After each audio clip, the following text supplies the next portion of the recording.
withdrawals or postponements. We go now to board disclosures. Mr. Pickett, we'll start with you. Mr. Chair, Yes. if you would let me kind of jump in here real quick, please. So since this is a bigger project and we have done this before, I want to be a little bit more specific with you about disclosures and make sure that we're all on the same page. So because this is a quasi-judicial hearing, and quasi-judicial hearings must be clear in 3 respects. That is through the form, substance, and appearance. So all the Wait a second. Yeah. There, we're getting feedback.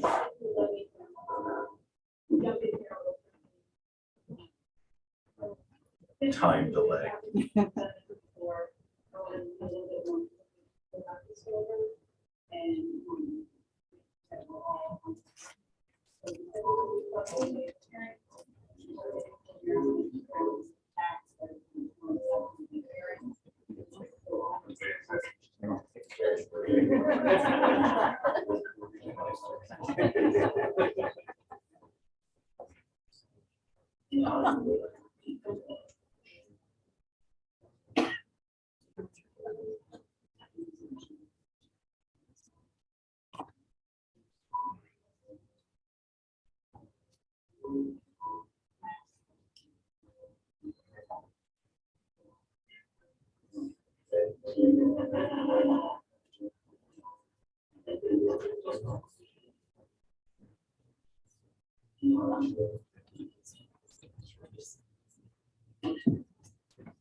All right, Attorney Lenahan, continue.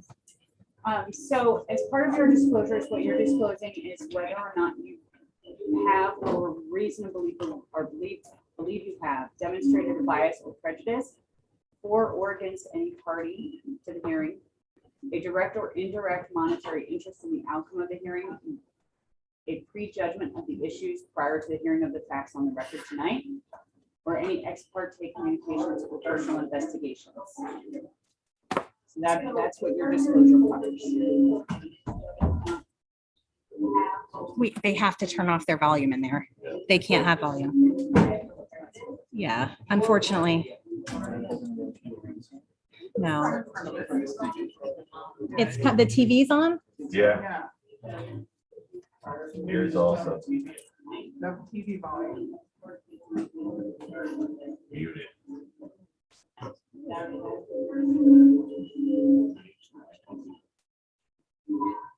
They have to turn off their volume in there. They can't have volume. Yeah, unfortunately. No. Right. Hold on, sorry. Always the little things.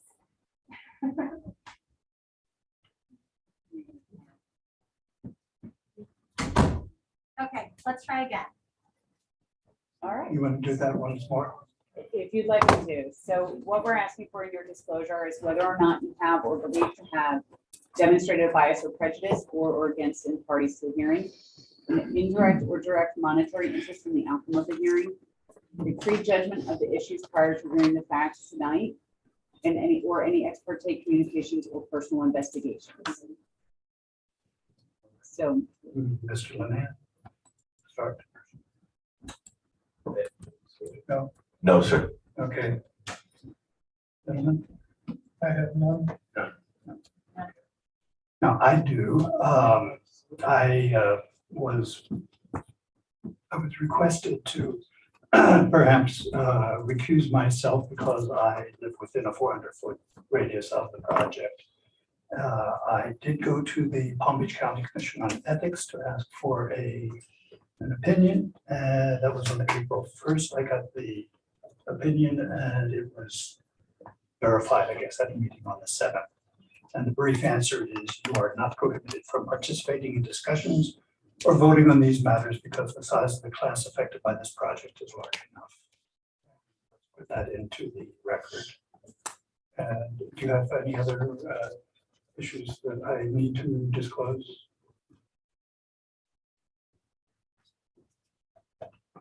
if you've had communications with staff or. Can you speak louder, please?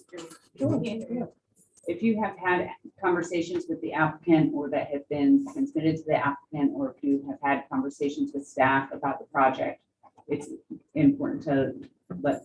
Yes. The answer is yes. I have had communications with staff and through emails with the client, with the applicant. I can aver that it has not changed or it has not influenced my openness to whatever is presented this evening. You believe you are still an impartial. Yes, I believe I am. Hearing an officer. impartial officer. Thank you. I wanted to state something as well. I did visit the office and looked at the plans to understand and ask questions, but I could be impartial. Okay. Well, I think that brings us directly to new business. No, I just wanted to say, I also went to the office and looked at the plans. All right. And I have also had conversations with a gentleman who is connected with the hotel, but to no avail. You believe you are an impartial. Correct. hearing officer. Wonderful. Thank you. Thank you all. Great. All right.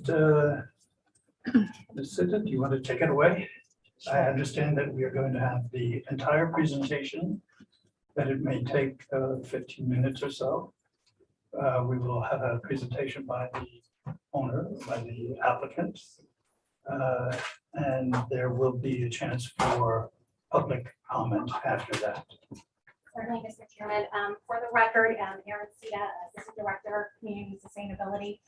As we all know, the item here this evening is the Gulfstream Hotel Plan Development. That is what it's being commonly referred to as.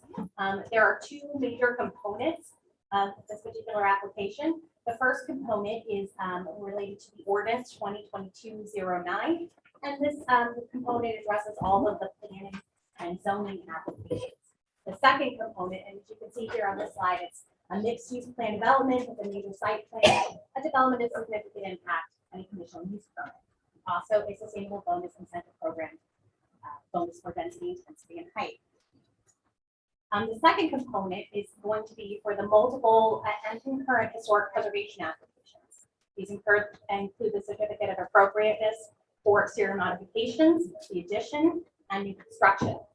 It also includes a base flood elevation variance and a historic preservation tax exemption.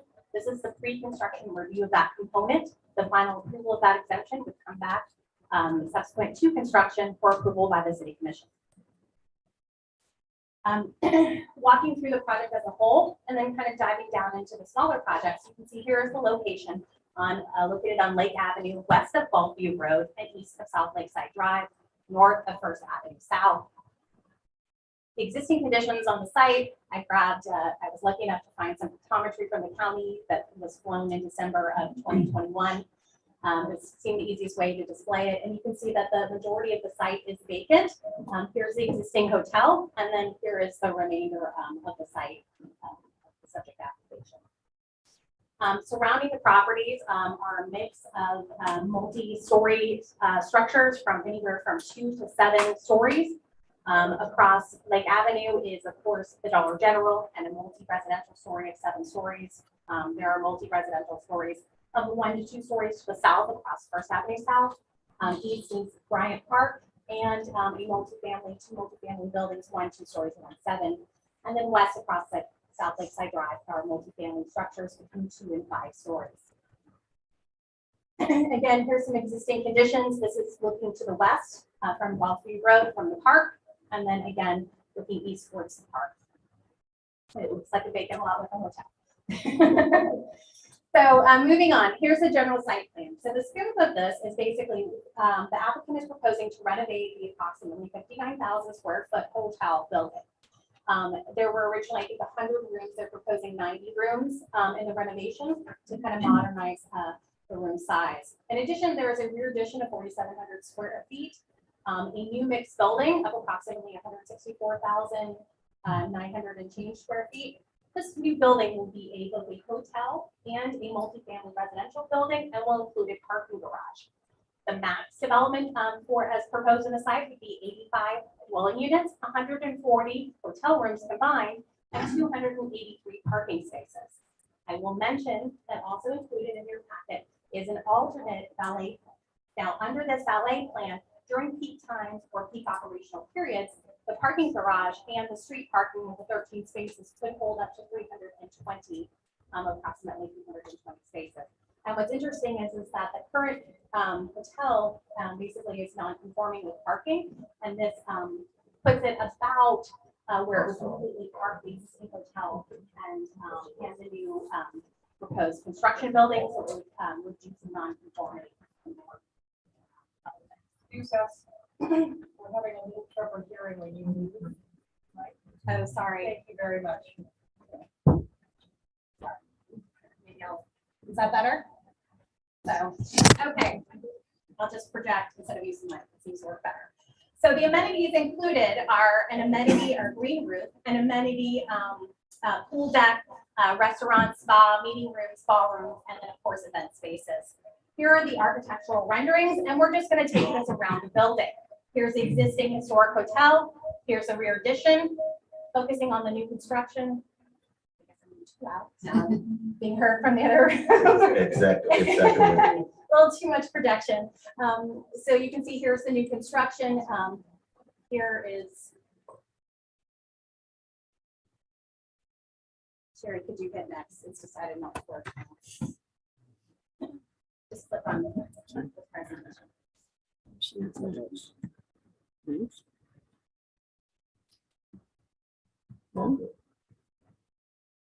Where's the next? Here. You can just hit enter. Mm-mm. There, click on the presentation. It's frozen. There we go. Oops, There we go. hold on. Yeah, Too far, when 2 you touch minutes. when you click on the Zoom and unclick from Is the it 2 minutes? presentation, it Then go disables back it. So one. just keep it clicked on the Zoom. I mean, on the presentation. So you can see here, this is zoomed in on the front of the hotel. Here is the, again, the rendering of the, this is looking east. Again, kind of looking basically from the south, southeast. This is looking west.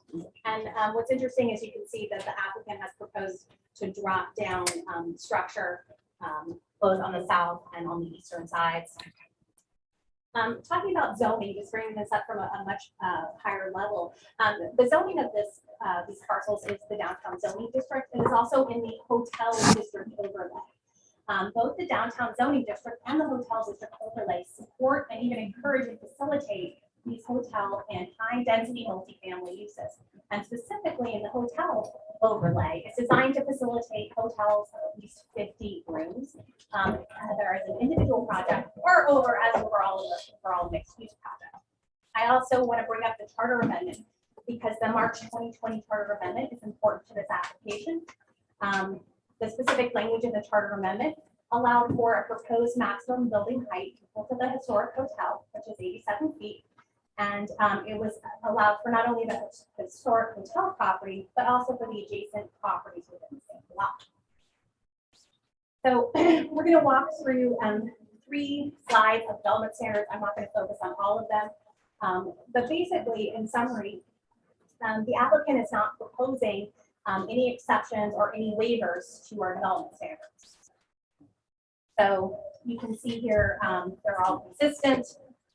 Focusing on the theme of base flood elevation requirement, you can see provided the new building height or the new building finished floor will actually be, FEMA has proposed facts that have been adopted but have been challenged in this area. That would require a 10-foot finished floor elevation measured from NAVB. The applicant is proposing to construct the new building in accordance with that higher standard.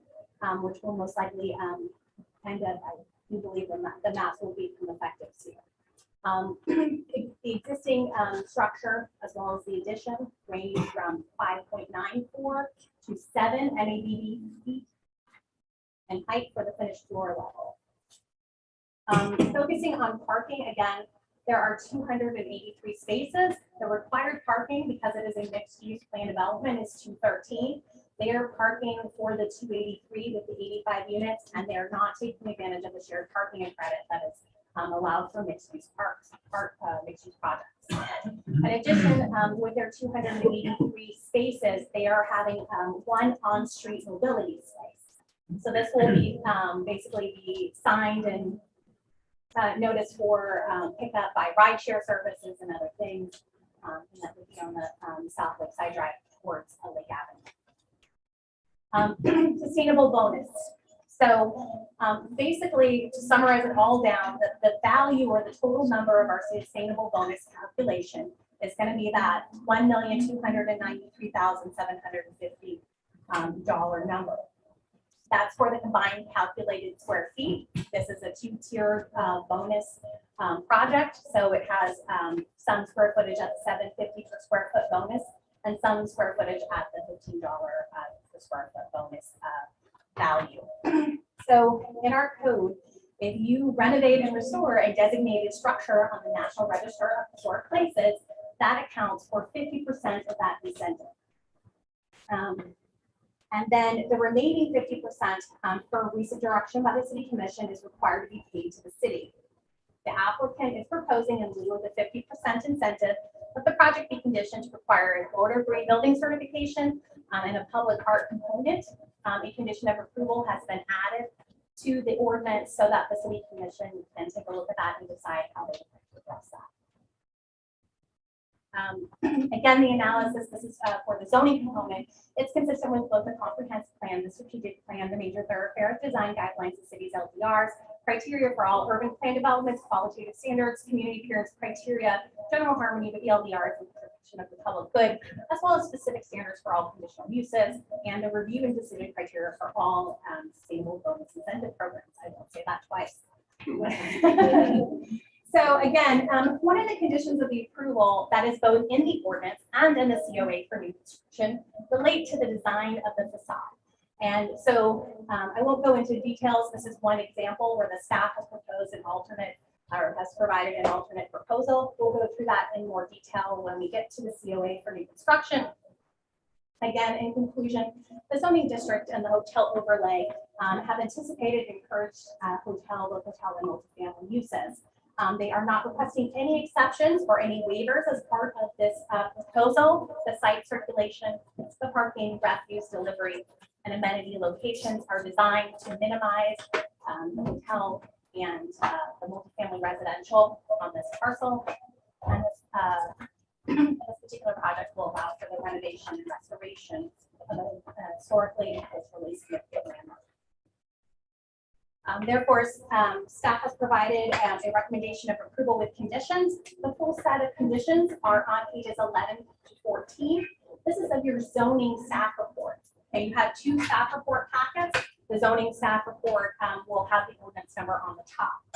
In addition to the conditions of approval that are in your packet, two additional conditions have been are being put forward by staff for the Hrpb consideration. The first is a timing condition. That the building permit for the new construction shall not be issued prior to the issuance of a building permit for the hotel restoration and filing of a notice of commencement for that restoration. The second condition is that a final certificate of occupancy shall not be issued for the new construction until the historic hotel receives its final CO, and that these COs may be issued concurrently. So we're going to shake off. That's the zoning part. So now we're going to talk about the historic part. And then again, just walking through, just kind of giving the context and the history and why is this particular property significant? Well, as many of you know, this was constructed in 1923. It is considered one of the few remaining examples of our land boom hotels in the Mediterranean revival style, which was a very popular style for those land boom hotels in the 20s. This was the first large resort hotel built within the city. It was closed in 1930. In 1936, it was purchased by the Hygeia Company. I'm probably saying that incorrectly. They owned it quite successfully for some time, and it was sold in 1978. Since 1978, it has really, that was its last period of stability, and has had a variety of different lives, including as a finished consulate.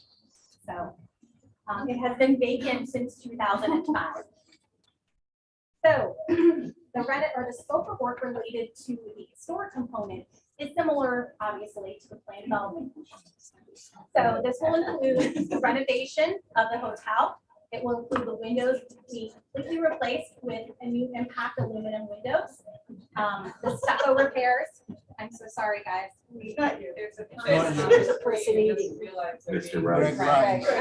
Can you please?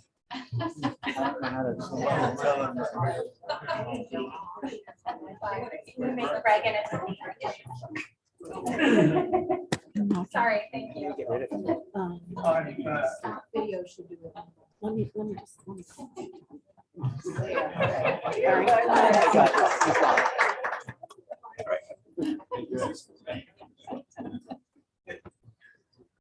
Okay, so, all right, here we go. So back to our historics. So what we're gonna do is, and we're gonna, so the scope of the work, again, it is to renovate and completely restore the hotel. It's to replace the windows with impact, to repair the stucco. The addition will also be stucco to match the historic hotel. The addition, the top part of the addition will be serve as an elevated outdoor terrace. This will have a postless glass railing system, and the scope of the COAs also includes the construction of the new hotel annex building. So you can see here, there were photos in the packet as well of the existing hotel. Again, moving forward, this is the COA for modifications and alterations. So this particular COA refers to the restoration and rehabilitation of the original structure. So basically, and what the applicant is proposing to do is retain the height, massing, and nearly all the facades as they are existing.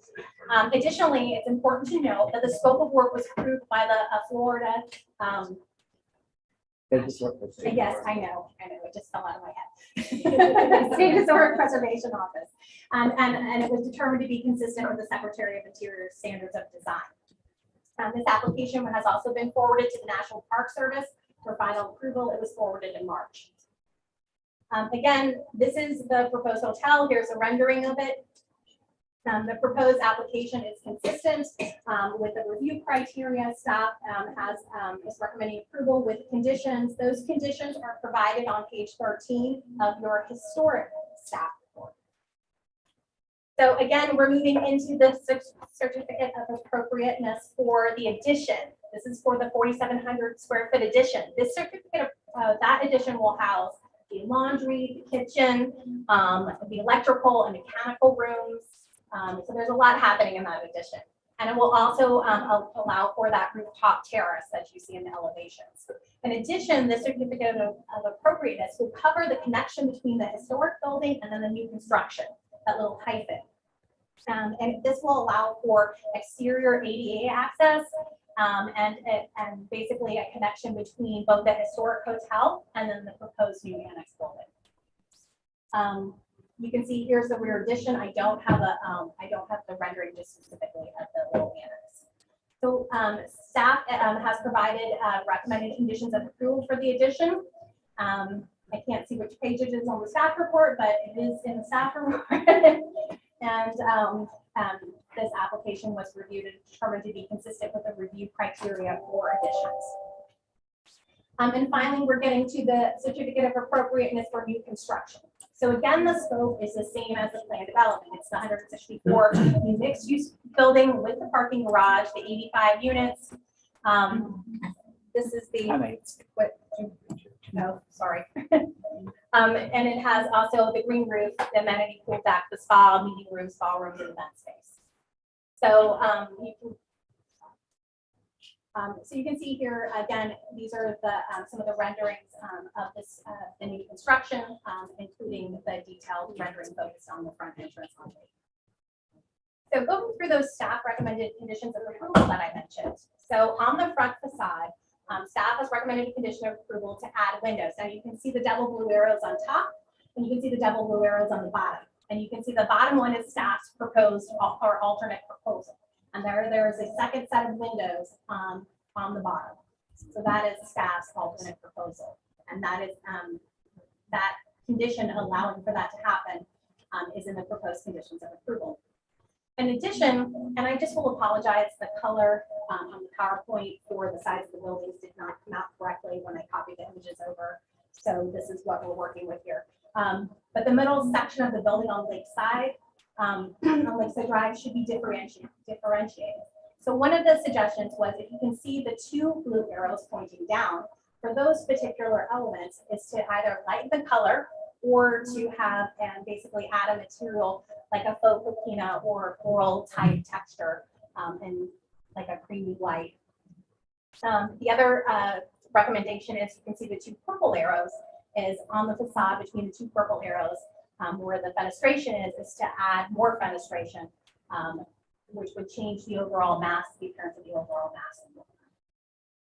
Again, a more vibrant color scheme. The color palette still remaining in the citrus, but something a little bit brighter. Again, staff review the certificate of appropriateness proposed with the review criteria. As such, we are recommending conditions of approval for the new construction, which are provided on page 22 of your source report. So base flood elevation. We discussed this before in the plan development. You can see in the table in the blue all the way on the right, this would allow for the existing building in the addition to have finished floor elevations between 5.94 and 7 NAPD.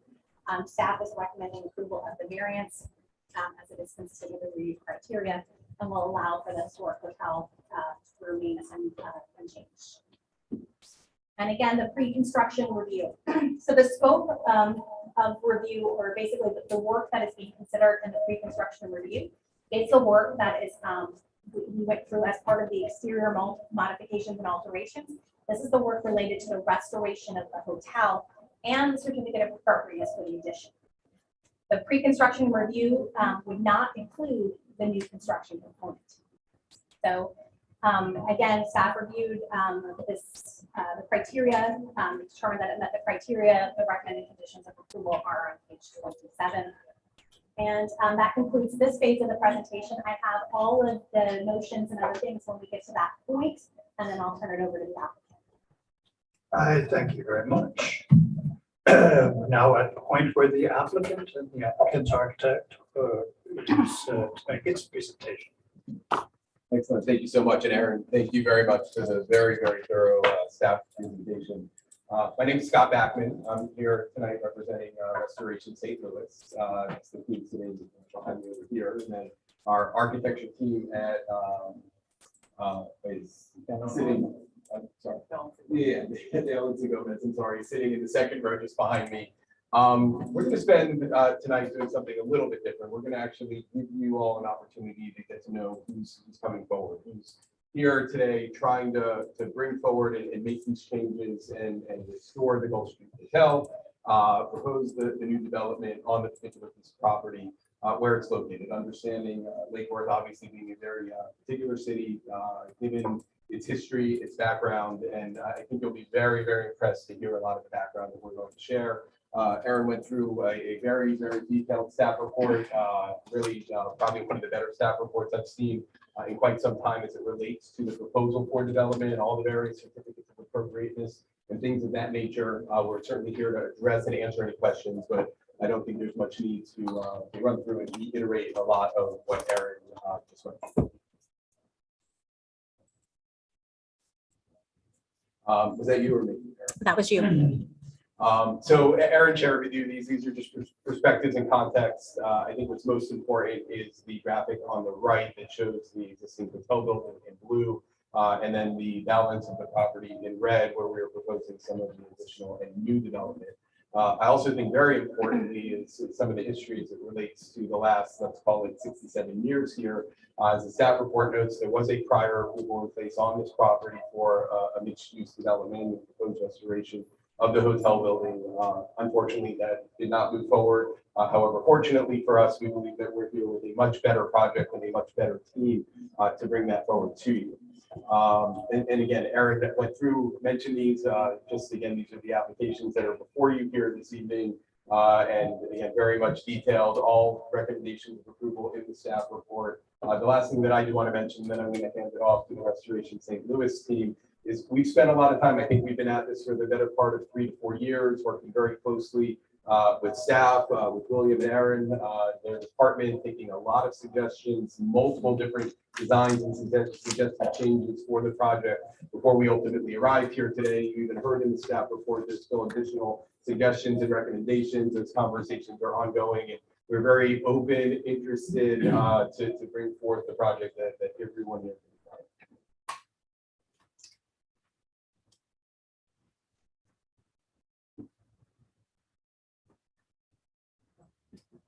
So, I'm Amy Gill, and thank you for joining us. I'm on Rick Gill, and we do everything together.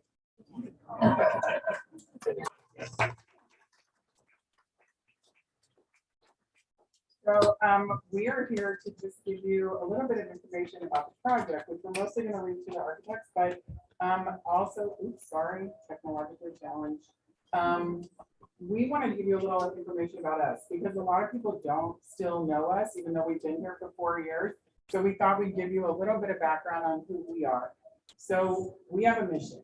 And we've had the same mission since 1991, when we founded this company together. And our mission is to strengthen and enhance the community we operate in. And so a lot of the decisions we make, every decision we make is, that's the background. That's what we're really focused on. And why Lake Worth Beach? We were invited to come here to look at this project. We are historic redevelopers. That's what we do. That's what we live. That's what we've lived for the last 35 years. Yeah. And so when we took a look at this project, it's such a beautiful building. It's such great potential. And we really wanted to be part of this project, but also part of the community. So we have bought a home here. We have, my husband's on the tourism task force. We have invested a lot into this project, not only in dollars, but also in our personal lives in order to make sure that we can do this project. And do it right. And just to say that it's Aaron's birthday and our daughter's birthday. So anyway, we began in 1991 and began undertaking historic renovation efforts. Actually, the very first historic project that was ever completed in Missouri was completed by us using state historic tax credits. Right after the state historic tax credit program was actually initiated in Missouri. We have completed over $600 million in rehabilitation and developed over 300 properties. All but 2 of those were historic and completed to the standards of the Secretary of Interior. So just so you know, we've done this before. And we've never had a project rejected by the National Park Service for being in non-compliance with our approved Part 2. We do know how to get it built. We've been recognized for efforts by numerous public and private entities, the City of St. Louis, the American Subcontractors Association for being gems to work with, Landmarks Association of St. Louis, Missouri Alliance for Historic Preservation, the Engineering News Record, and the Sioux City Historic Preservation Commission. We have also received the McReynolds Award from the Historic Preservation Board and for a lifetime service. Lifetime achievement. We've been recognized by Marriott recently in 2021 and received the Serve 360 Award, which is their International Hotel Service to the Community and Sustainability Award. So that's us. And just to give you a little background, I'm from Kentucky. My husband unsuspectingly came here to go to college. I got him right off the boat. He's just as cute now. So he has an MBA from Washington University. I have a graduate degree from the University of Kentucky. Go Cats. And we have been basically all our lives working on historic preservation. Some sample awards. These are some of the projects we've done, and I'm going to run through some of them, but Hotel Blackhawk, which is a luxury boutique hotel. It was a vacant building when we got it. We were told it could never be developed in downtown Davenport, Iowa. We have now done over $400 million in restoration in downtown Davenport, Iowa. Including right below there, the current hotel, which is for architecture geeks, at the Burnham building. It was vacant since 1970. We have done the entire city square of that, plus 7 other buildings in downtown Davenport. When we started working there were 400 residents in their downtown. There are now 5,000 residents in their downtown.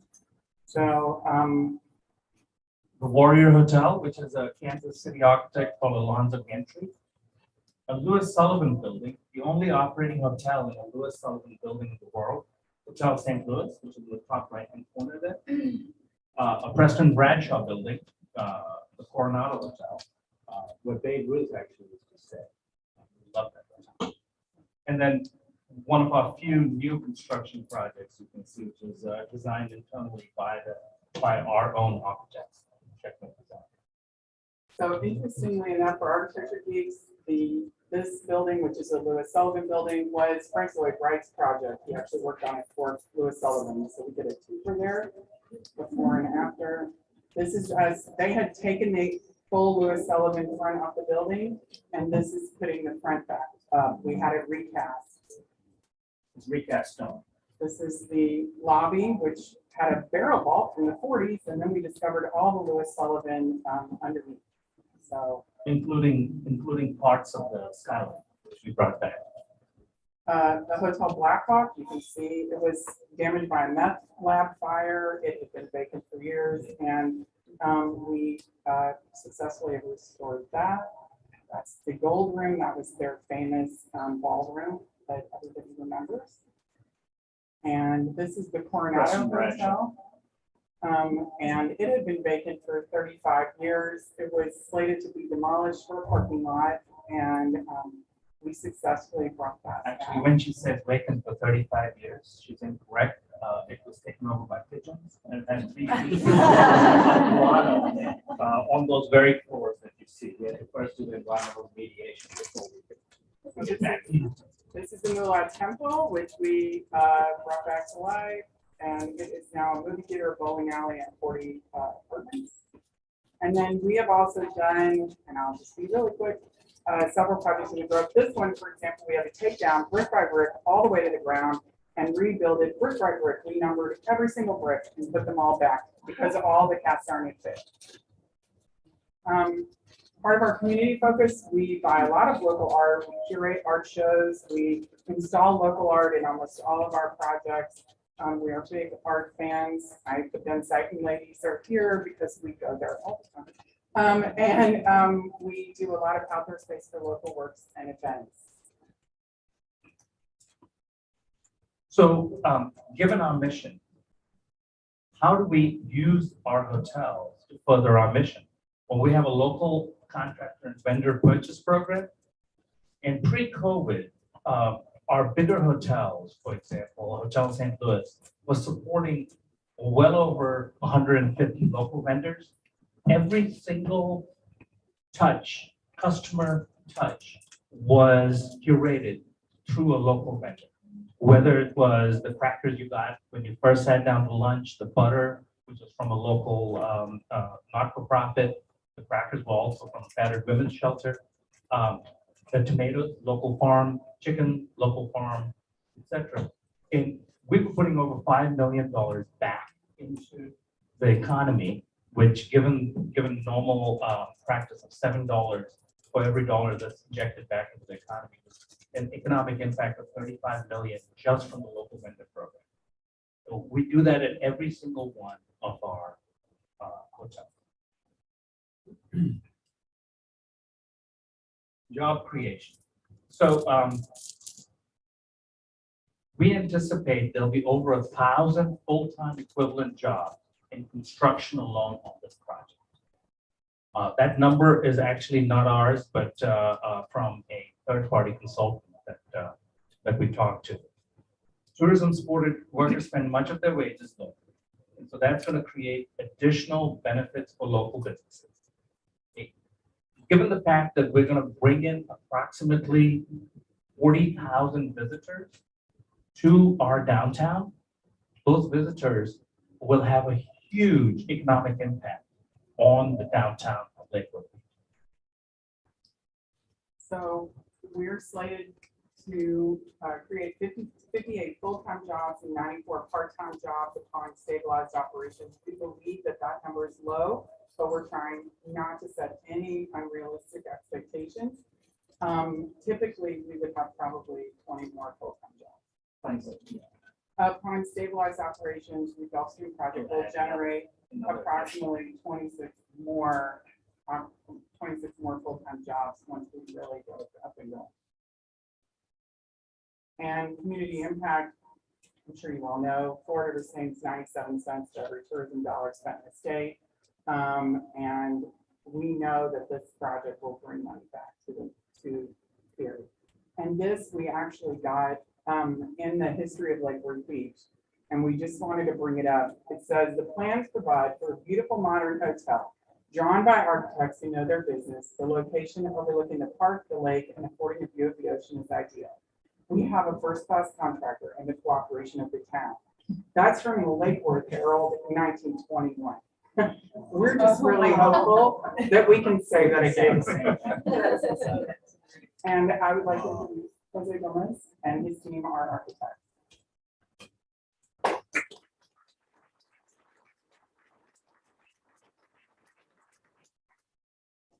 All of that. So Bayless and Gomez Architects, we've been in business since, I've been with the company since 1987. The firm was established in 1972 by my partner, my late partner. I've been working on this project on and off, I think, since 2006. So I know this building very well, know the building inside out, and I think that by this time we come up with the right design that really fits the architecture, not only the historic architecture, but the architecture of the addition. Really will fit well, and there'll be a symbiotic sort of connection between these two buildings. These are just some of the buildings that we've done since I've been with the company. Most of them are in Miami Beach. They all have been designed under the Secretary of Interior standards. This is the Traymore Hotel, Lennox Hotel, the Betsy. These are all very well-known buildings that we've taken through from the very gutted buildings that were basically abandoned in most cases and brought back to very successful operations today. This is the Ventral Hotel. This is, I have to go back, it's been a while. The Mayfair and Coconut Grove, we did the entire rooftop, added pools, bars, and renovations of the interiors. This one is the Royal Polo on Collins Avenue on 30th. This year, just we completed this one sort of at the middle of COVID. It's already in operation. The Variety Hotel, sort of the downtown Miami Beach area on 17th and Alton. This here is the Sherry Frontenac, 2 towers by Henry Holhauser, one of the most prolific architects in Miami and South Florida. And this is just a number of the other ones, the Century Breakwater, Tiffany, my very first building in 1987, the renovation. On the bottom left is the Park Central Hotel, the Marlin Hotel, all very well-known historic buildings in the city. Again, Tiffany rooftops, buildings have taken from complete restoration. This is the Alden Hotel. This is under construction right now. It's another historic restoration. This here is new hotel work in Fort Lauderdale. This is under approval right now. And this one is one that I spent a long time very close to this location, as we used to call it, the Young Forty. Hotel at the time, and complete got, and I wouldn't say this is a restoration, but one that we were working on at the same time that we're working at the Gulf Stream Hotel. And we're here in the city weekly working on this building. And here we are with the existing building. I think the city gave an incredible presentation of what we're doing. So hopefully, what I'd like to say is that the building, over the years, I've seen how the slow deterioration that's been happening. I think we're going to do a lot of concrete restoration. We're going to be doing not only cosmetic, we're going to be doing structural restorations to the building. I think it's about time we take care of this, because last thing you want for your city is to see this building being abandoned and there'll be a demolition by neglect for something that is probably the most special building that I've seen because of its size and the importance to the city. This is some of the interiors. Actually, there's a lot of detailing of the original building in place that we'll have to restore, such as the railing, windows, and so on. But it's all, it has a good structure to come back and upgrade and replicate whatever details are not currently in place. And there's a small chronology of the project. You want to go over that, or do you want- Absolutely. This is in the region since our plan to go. So since we took over the development of this project, we started off, we placed the building under contract, started the design, put a design together, got feedback on that design, realized it wasn't going to work. We got the referendum, which allowed us to design a taller building. Immediately after COVID struck, we continued to refine the design. We presented our first design to the city in an application. And based on the feedback on that, we decided to revise the design and have a series of public meetings, including meetings one-on-one with every single city commissioner who was sitting at the time, in order to make sure that the design we did was something that this community wanted and was something the community could be proud of when we were done. And so you can kind of see where all those public meetings occurred. The second public meeting was last year in August, at which time we thought we had a very clear idea of what direction we need to take this building. The design today is reflective of those public meetings.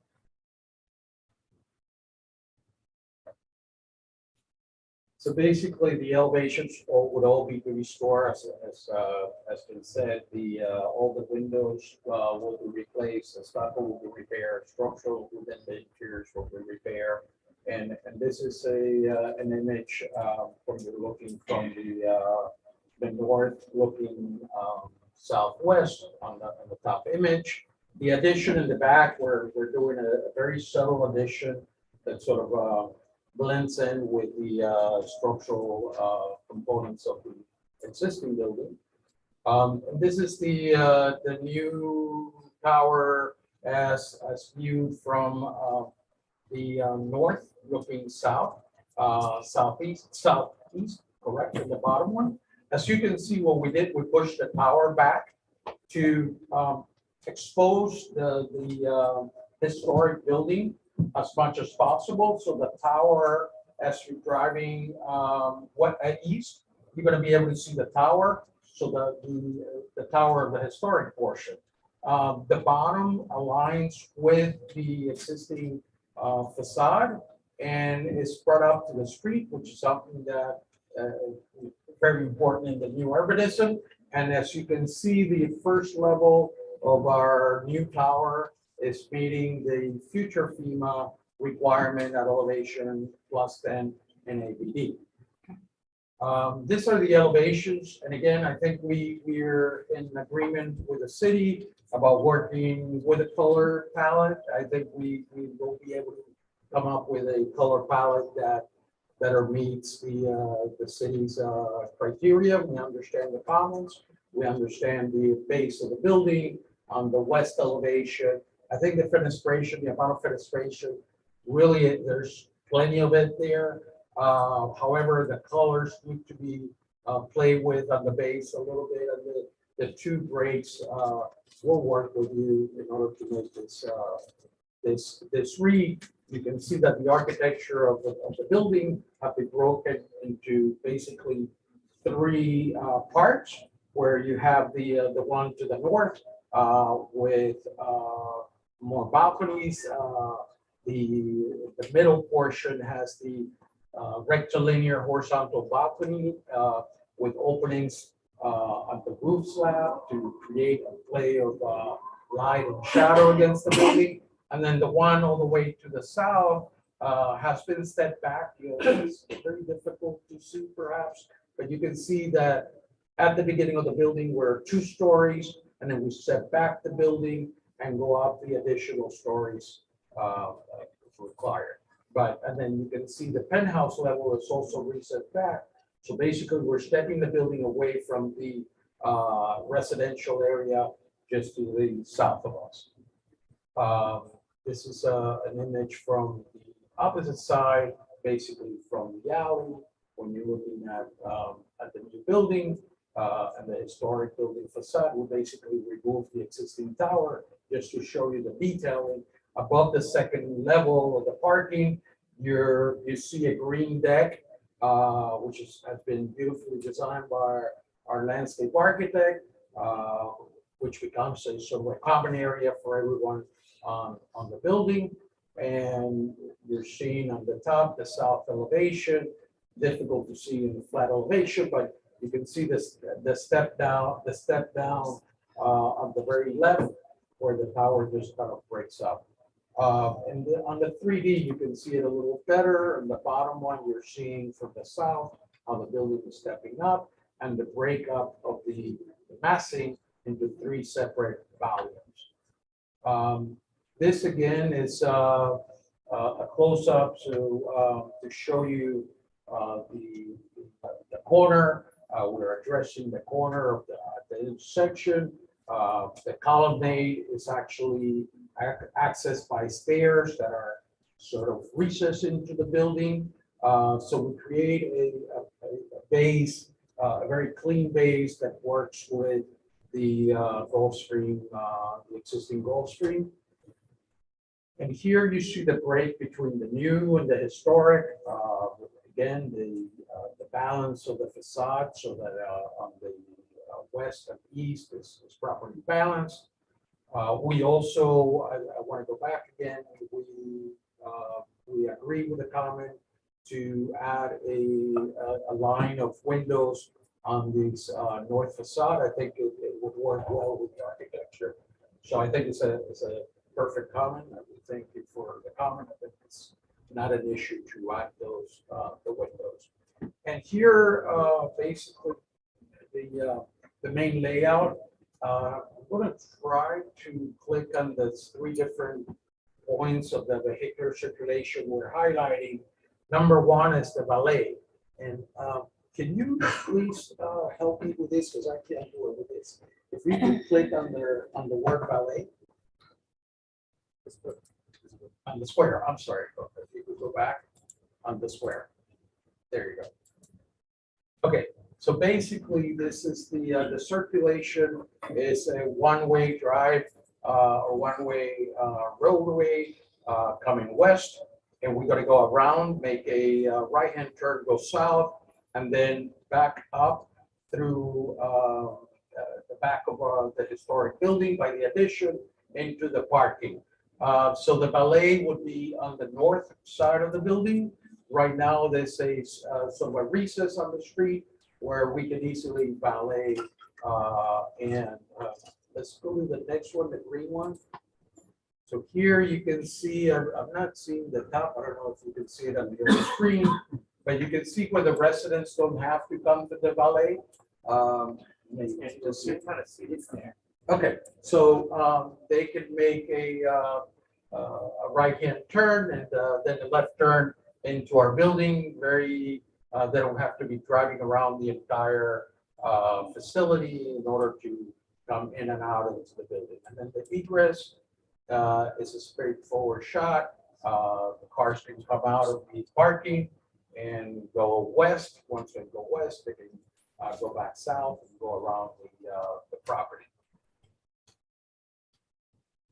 Now, I want to go over the setbacks of the tower to make sure we all understand that how we're doing this recess on the building. How is it that we're setting back the building? So our first, the main facade of the building on the north side is 20 feet away from the street, from the sidewalk, from the property line.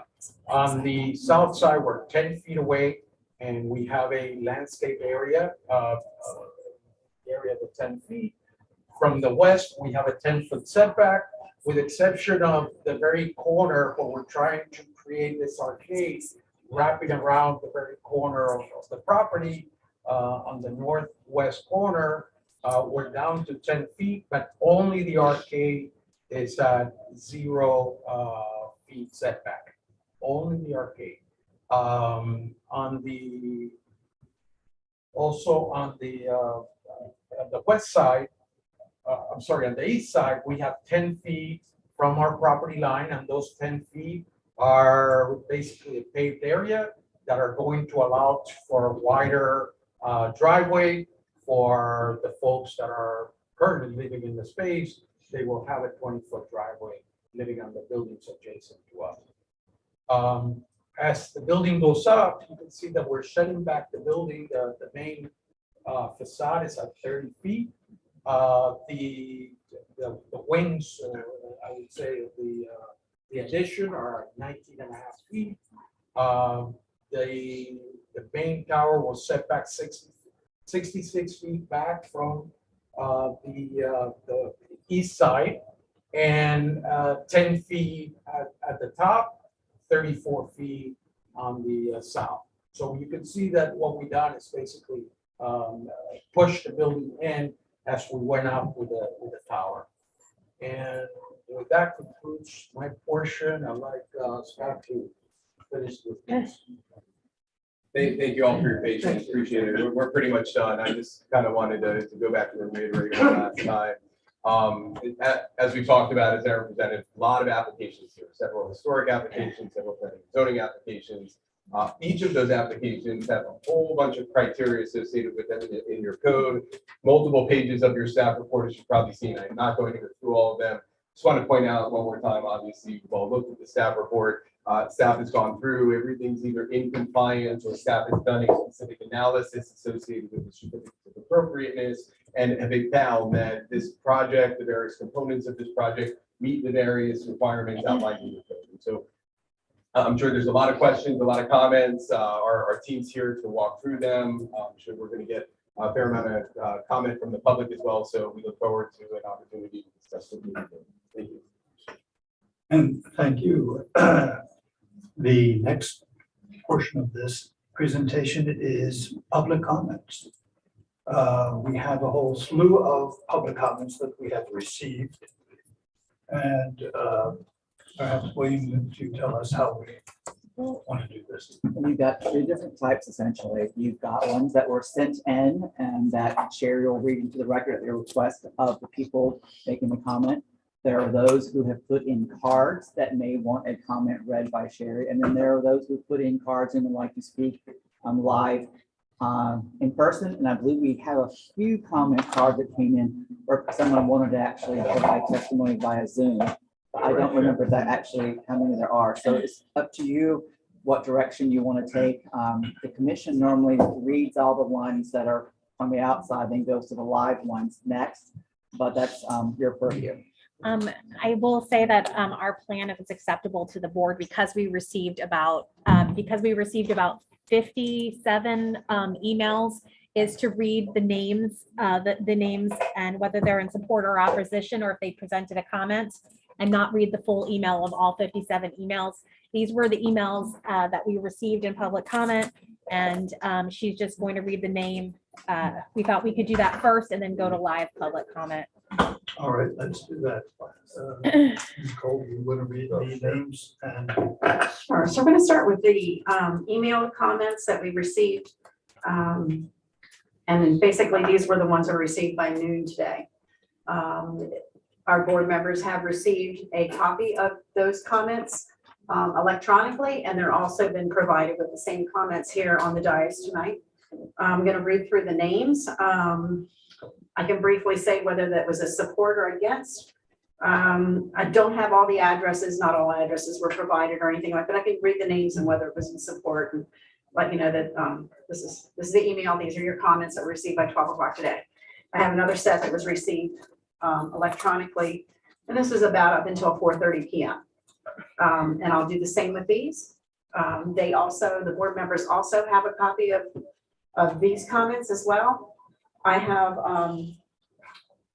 some comment cards that were received here that people filled out that they wanted to speak on their own behalf.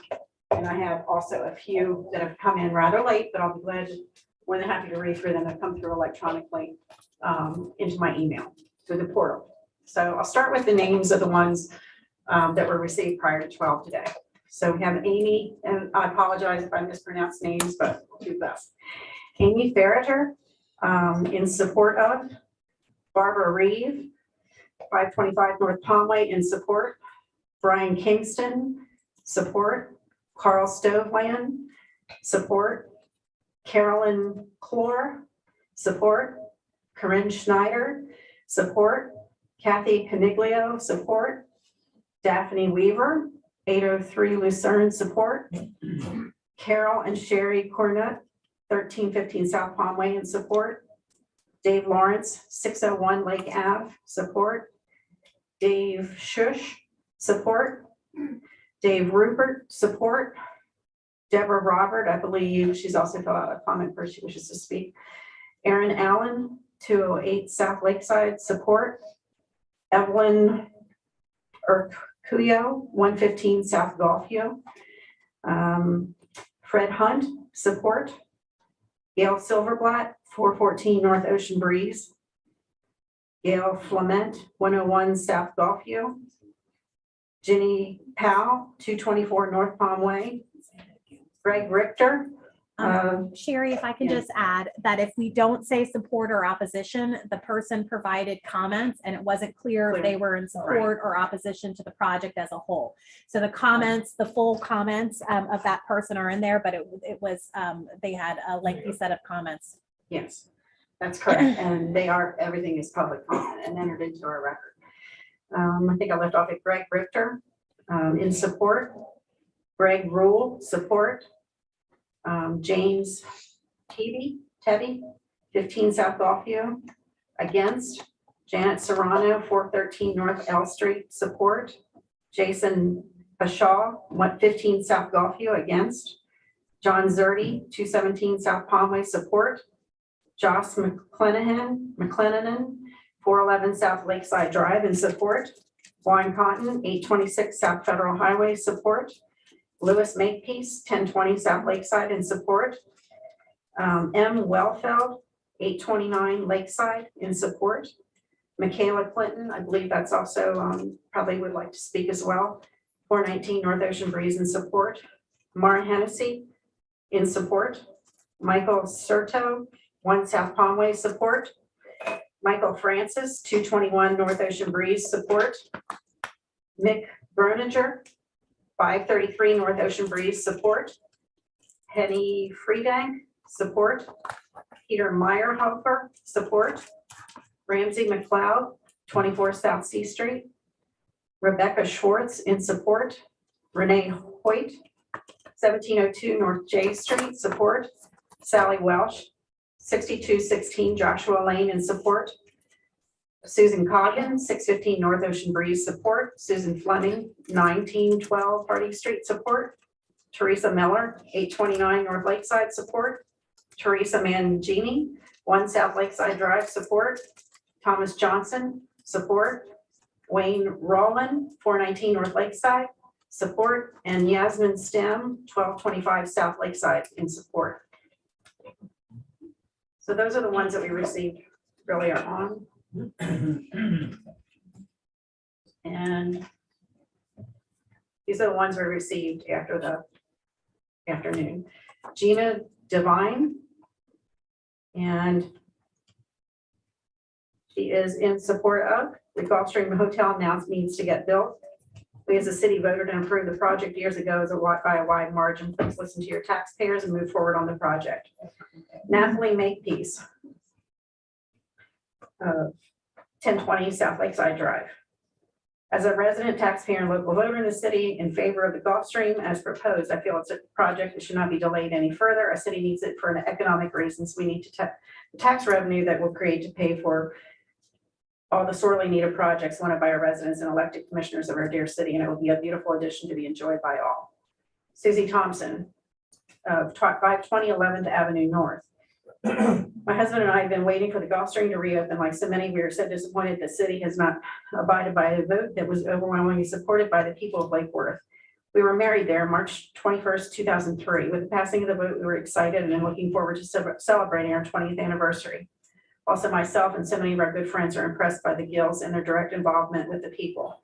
The reopening of the Gulfstream will bring so much to the city, jobs for the people, both during and after the renovation. The hotel will be sourcing locally, and we will actually have a hotel again in the city, which will bring more income to our wonderful restaurants, businesses downtown. Joanne Troy, 219 North K.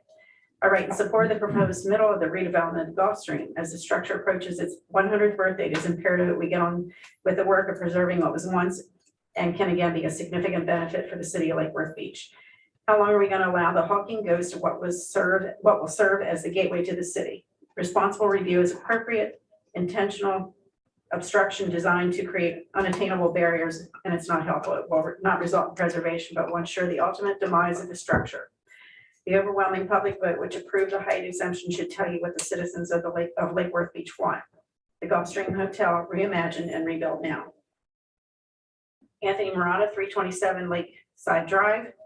It's been continually repeated that the city needs the hotel for the economic impact it will have in the community for years, overwhelmingly support the opening of the viable hotel. The voters took the opportunity to directly voice their desire to have a successful and viable hotel at the site by approving the necessary height change to allow for the additional building. The operations will bring needed jobs for the residents and contribute to the tax base, facilitate tourism and accompanying tax revenue and economic activity to the local business owners. The proposed design and architecture are without question an enhancement to the area, and the activation of sidewalks are street level, which would be a significant community benefit. The project is in harmony with the LDRs and in line with the city's strategic plan that focuses on fostering safer neighborhoods, encouraging community pride, building a vibrant and diverse community, planning for the future, enhancing the natural, historic, and cultural environment of the city. Not approving the project both here and at Hrpb level and then at the city commission level, including proposed incentives, would constitute a significant failure and let down to the vast majority of the community and go against what we have been waiting for years to see. Please consider the project and give it your full support and approval. Kate Schofield. Please don't be too picky. There's a neon yellow Dollar General across the street.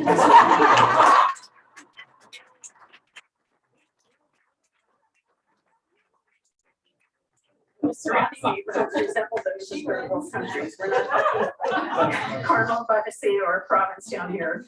Genuine artist colonies. It's Lake Worth. It's all in weirdness and wackiness. And in spite of its lack of architectural dignity and integrity, the city and its residents are undeserving of a boarded up, decaying hotel for any longer. It's time to do something.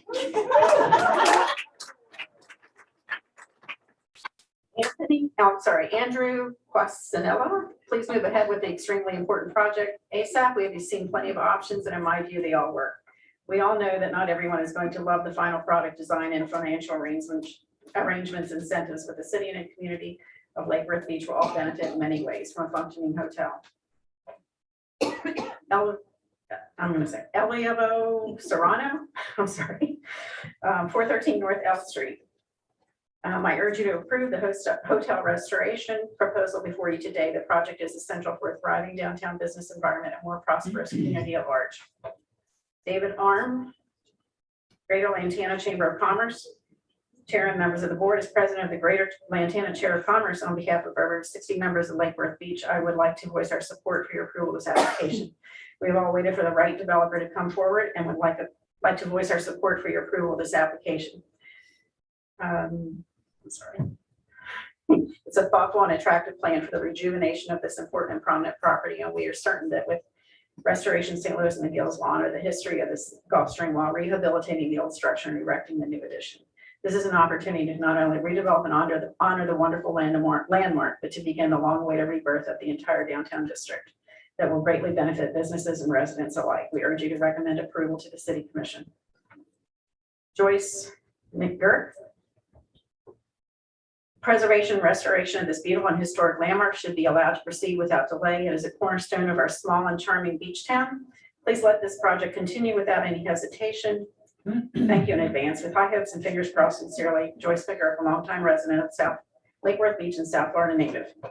Cindy LaCourse Blum. This is from Loxahatchee. She's very in support of this project. Janet Labanera, 223 North K Street. I strongly support the Gulfstream development and all plan in all aspects. It is irresponsible to hold back, keep it boarded up and deteriorating. It is a gateway to downtown, adjacent to our most precious resources, so to leave it abandoned is unconscionable. Its development, including the mixed-use addition, will help to rejuvenate our town, not hurt it. We're lucky to have developers who can get it done. I hope will help and not hinder this project. Susan Coggin, 615 North Ocean Breeze. Complete support of the project. As homeowners and taxpayers in the city of Lake Worth Beach, we think it is imperative for our leaders to support this project and get things rolling. We read the meeting when the Gills presented their image and concept. They have the experience to restore and bring back the beauty to Lake Worth Beach. This is a company that not only has an excellent reputation, but cares about the community. They worked hard to address all the concerns of the community while protecting the integrity of the historic building. The Gulfstream will have an extremely positive impact on the town's economy and future. In March 2020, the voters of Lake Worth Beach overwhelmingly approved the request to raise the city's height limit, showing how much the community supports the project. It's now time for the elected officials to show their support of the citizens and taxpayers and approve the restoration. It's time to get this project started. Catherine Nolan, North Palmway. Support for the Gulfstream redevelopment project. It's a highly visible landmark and feels strongly that the Gills and their team are the best place given their significant expertise and track record to revitalize a building that is vital to the local economy and of such nostalgic significance to the community, Lake Worth community at large. Please approve the applications without further delay so we can create new memories and continue the story of the Gulfstream Hotel for generations to come. Clark Stevens, 731 South Lakeside Drive.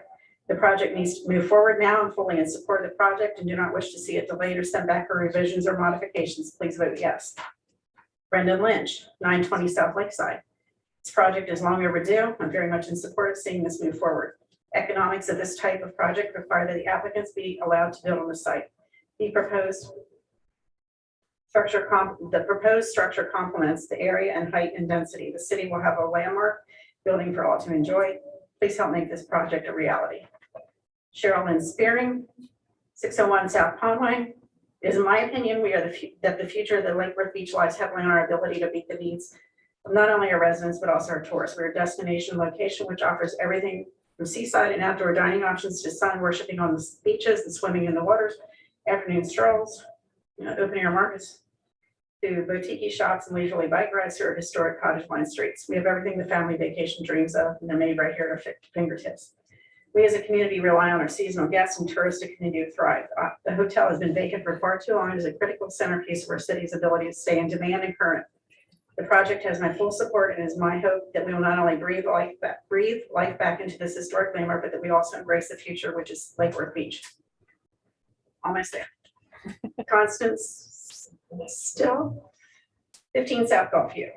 I live at 15 South Gulfview and I'm very concerned about the chaos that will occur when the project adds 149 hotel rooms and 83 apartments. Currently, we have an inadequate number of dedicated spaces and have to frequently park on the city streets. This situation will only get worse. This high-density project seems out of proportion to the historical pictures from the past. I would like to support this project and have a good relationship with our neighbors, but the possibilities for this seem very dim. Adrian Copeland, 127 North Palmway. Possibly Adrian Shockett. I wholeheartedly support the Gills Gulfstream smoothly moving forward as soon as possible. I've voiced my support numerous times over the past few years, including now, although I am unable to attend the meeting. And Deborah and Kevin Brennan, 1122 North Ocean Breeze. We would like to voice our support for the restoration and development and the adjacent vacant properties by the Gills. They have proven track record when it comes to restoring and developing historic hotels. We don't believe you will find a more caring, compassionate, and experienced couple to develop the project. Sherry, let's do the public We'll do that. in here, Yep. and then we'll promote everybody online and swear everybody in online and So you then do want to that. do this here first? Let's do here, because everybody's Okay. sworn So- in. All right, so we're now to the point of asking if there are any public comments from folks in the audience. We And I- have and I the have- public comment cards. We have. Yeah, yeah. All right. So I have, I think it's Eduardo.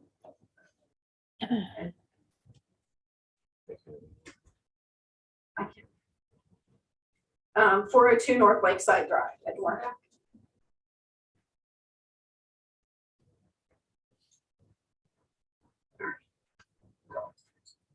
Herman Robinson. No, you didn't.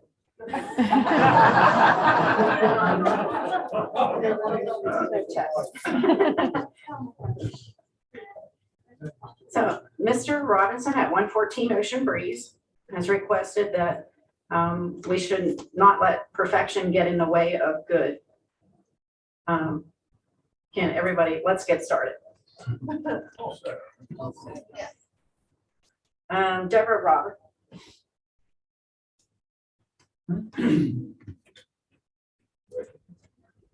No, she said I'd like to speak. Okay, all right, gotcha. Good evening. I want to thank the board for this opportunity to speak. Right now, these days, the best possible chance we have, if at all, of preserving the largest historic building our downtown will ever know. Imagine what this plan could do for the integrity and reputation of our city in terms of historic preservation. But how long will this window remain open? The current owners of this building are 78 and 90 years old. But actually, they don't need the building to be saved. They simply believe in restoration St. Louis. If our city does not approve, will the owners have any desire left? Starting over again now, even more of a dilapidated building, will it be tearing it down, having lost all hope of viability? It's a scary thought. As you just heard, the Gills Life mission is in preserving buildings that are integral, rich cultural and historical neighborhoods. They've renovated hundreds of historical status buildings over 30 years, including the Louis Sullivan building, which I read about a bit, and it's actually called the love letter to the city of St. Louis. As an historic board, I suspect you better than most recognize the caliber of the team that we have before us, and that a team like this does not come along often, and we've come to really love them as part of our community already. They understand that change can be scary, and the expectations for citizens to enjoy their surroundings is paramount. The final plans include tremendous changes that are largely a result from public input, based on what we all wanted to see, don't want to see, and need to have. What an incredible partnership already. How many cities get the chance now to have the restoration and revitalization of a decaying historic building become the catalyst for economic growth? Hundreds and hundreds of desperately needed jobs in the demographics, 24/7, 365 days a year. Jobs with insurance and benefits, with chances for advancement, working relationships with local contractors, farms, businesses, and a boost to pedestrian traffic in downtown business corridor, all in perpetuity. Now, I'm also on the PR board for the Dyton Center in North Boundary, it's right here. And we still all support this as well, the Dyton Center supports. So please give Restoration St. Louis the green light to restore dignity and grandeur back to the Hill Street Hotel.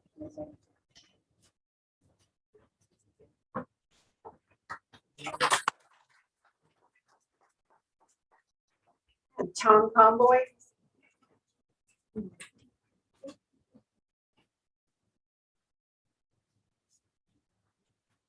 Tom Conway, 30 South M Street. Honorable members of the board, I would like you guys to consider not giving the variance for the base flood elevation. The reason being is that we do have sea level rise occurring in the city. And king tides right now affect this area worse than just about any other area in the city. And so the idea of building the parking garage below the ground surface is kind of like a disaster waiting to happen. This was not done historically. There's only a few hotels in Miami that do this.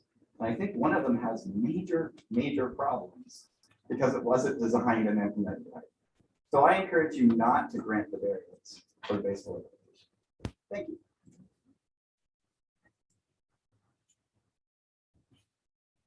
Chris Panzer.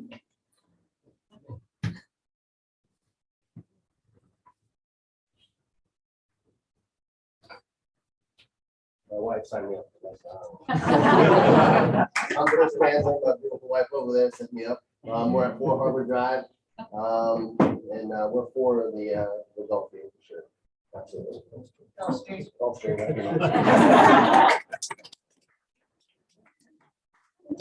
Victoria Doyle.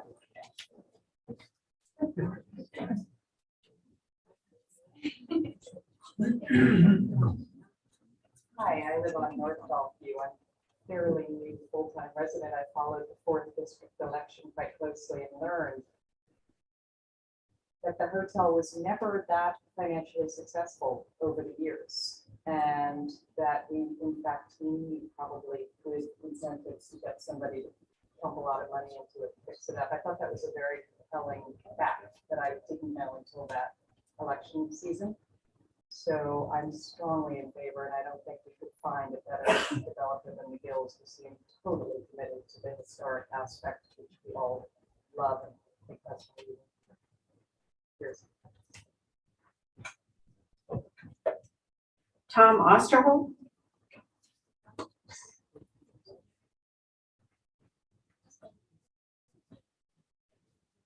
So my name is Tom Oscar, and I live on Notre Dame. And thank you for giving us the opportunity and your time, listening to all the comments. And I was very inspired by how heartfelt the comments were that we heard. I just wanted to come up and tell you that I live for a time in St. Louis. Although I've never met these developers, I can tell you that I read the newspapers, I follow what's going on in the city of St. Louis, and in the St. Louis Post-Dispatch, every story was positive. And also, since I lived in St. Louis for a number of years, I've had the opportunity to visit a number of the buildings that they rehabbed, that they brought back to life, and they are truly spectacular. So I can tell you firsthand, at least everything that I've seen, the work is wonderful. And when I read that the Gills were coming down here, I said, wait a minute, I recognize that name. And it turned out to be the same people that did so much for St. Louis. And I think they'll do the same thing here. So I would urge you, and I know you're here to look at the architectural part. So I want to tell you that I was blown away by what I saw on the screen. I think it will look fantastic. It's going to fit this city, and it's something that is well needed. So thank you so much. Thank you.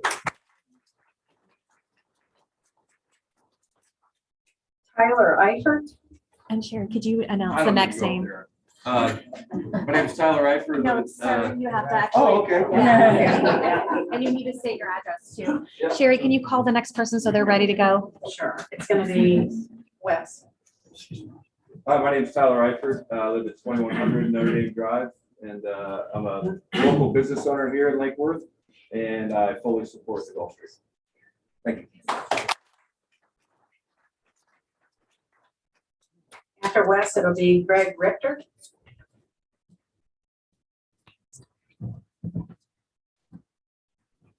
Good evening, Chair and members of the Historic Resource Preservation Board staff and the lovely applicants for the Gulfstream Hotel Plan Development Project. As a professional urban planner and a member of the American Institute of Certified Planners, I agree with the findings by staff that this application is consistent with the reference City of Lake Worth Beach Land Development Regulations, the comprehensive plan, and its strategic plan. The historic Gulfstream Hotel is one of the city's oldest and most prominent structures. Community-minded citizens of that era almost 100 years ago created a hotel district on the western shore of the Lake Worth Lagoon. Opened in 1925, this hotel anchored the eastern end of Lake Worth's Main Street and became the city's tallest building. The building weathered the city's fiercest and most destructive hurricane in 1928, the Great Depression, and eventually thriving in the middle part of the 20th century. The advent of tollways, freeways, and air travel changed tourist travel and left the Gulfstream gasping for air until now. As someone who has witnessed the demise of many 1920s era Florida hotels, I can tell you for certain the structures still standing deserve the kind of rehabilitation proposed here. The project before you today represents a new era for this strategic property. The historic Gulfstream Hotel operation and maintenance will be secured by a cohesive, integrated, and modern hospitality mixed-use operation on the western half of the property while being completely rehabilitated internally. All of the work will be performed to meet the Secretary of Interior standards for rehabilitation. You are in a unique position tonight to aid in the preservation and rejuvenation of this entire block at the city's waterfront. The city's Main Street by approving what is under your purview and recommending approval with appropriate conditions to the City Commission. The redevelopment of this property is of enormous significance to the economic and social vitality of the city of Lake Worth Beach. I strongly advise you rally to this moment. Thank you.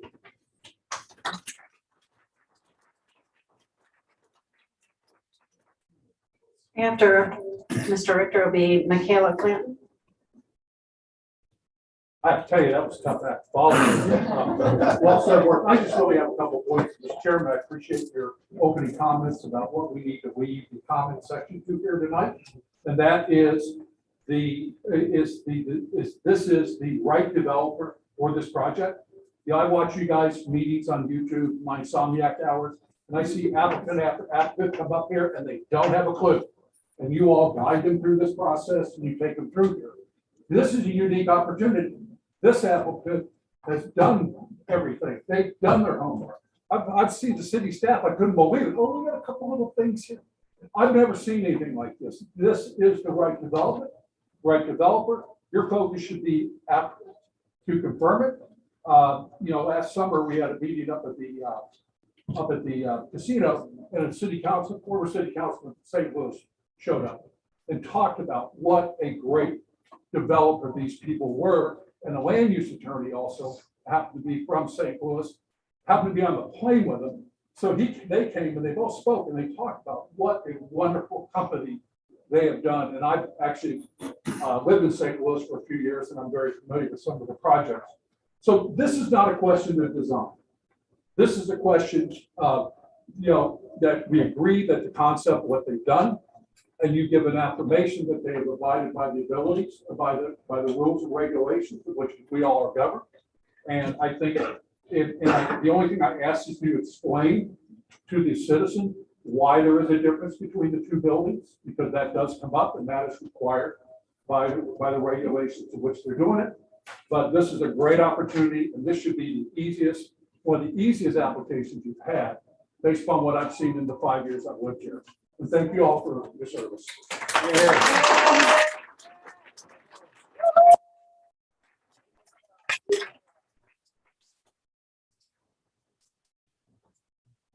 Hello. Imagine driving down Lake Avenue and the veranda at Name the and address, Gulfstream please. Hotel Name is and- full. name and Oh, address. Michaela Planted, North Ocean Breeze, That small works, business so. owner in Lake Worth Beach. Imagine driving down Lake Avenue and the veranda of the Gulfstream Hotel is full of people enjoying a beverage. Imagine the beautiful wedding receptions that will be held on the rooftop at the Gulfstream Hotel. Imagine the visitors strolling down Lake Avenue, shopping in the boutiques and eating at the various restaurants. The Gills and Restoration St. Louis have done an exemplary job of keeping the integrity of the original design of the Gulfstream, while at the same time following the required guidelines to add a second building. They've listened to the concerns of the residents and they've made the changes to the design as requested. Lake Worth Beach finally has a partner in Restoration St. Louis, a partner that will not only bring jobs, tourists, and tax dollars, but also a partner that will engage in the community. As a resident and a business owner, I urge the committee to approve the design. Let's do this.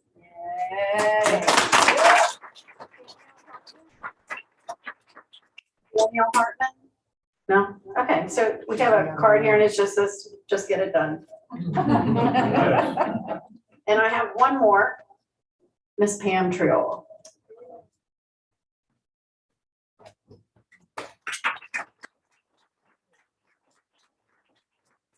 Over there. Obviously, you know how passionate I am about this project to happen. I've been here quite a few years. working on it, and I want to say that I know that you asked not to speak about, you know, the project, but actually talk about the architecture of the project, and I know that's what you're gonna do in a few moments. I actually came here tonight because I was concerned about you, Chair. I was concerned about you not recusing yourself this evening because I know that you shared a lot of architectural information with the public, online, individually, emailed, and even to some of our fellow commissioners that are sitting on the dais right now. So I was concerned that you were going to make this decision after sharing that information and it wasn't all positive.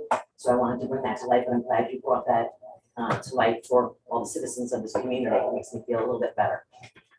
This project, I want to encourage everyone that made a comment tonight, because you weren't really supposed to talk about the project and only talk about the architecture.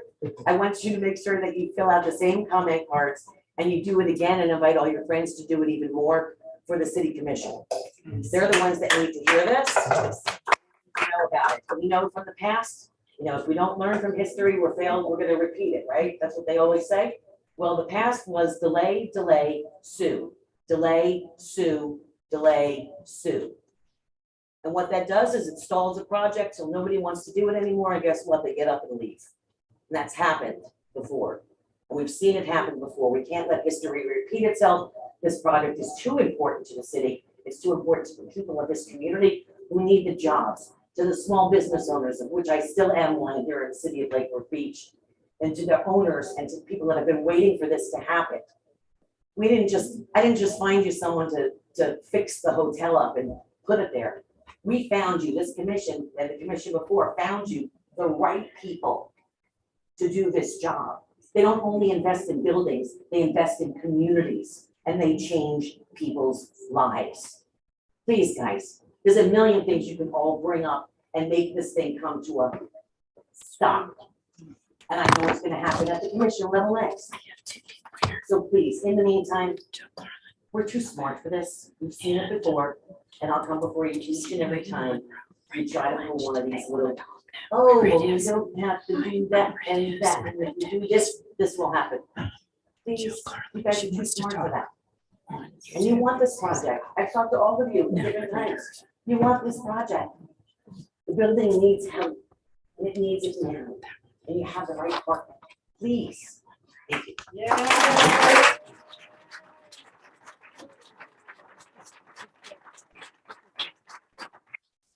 Wow, just do it. Are there other comments from the audience? Yes, I do. All right. I can fill out a card. You need to go up and state your name and your address for the record, please. I did this plenty of times in Connecticut. Were you sworn in, sir? Yeah. Okay, good. Testing, 1, 2, 3. Can you hear me? Yes. I'm Dan Bissell. 1 South Lakeside Drive. Big one, 10 years. Not a smoker, but I'm from Connecticut.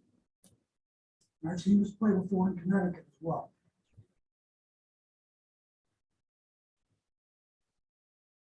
Number one, you don't have to be an urban planner to know that this is too much steel and concrete on a small footprint of land.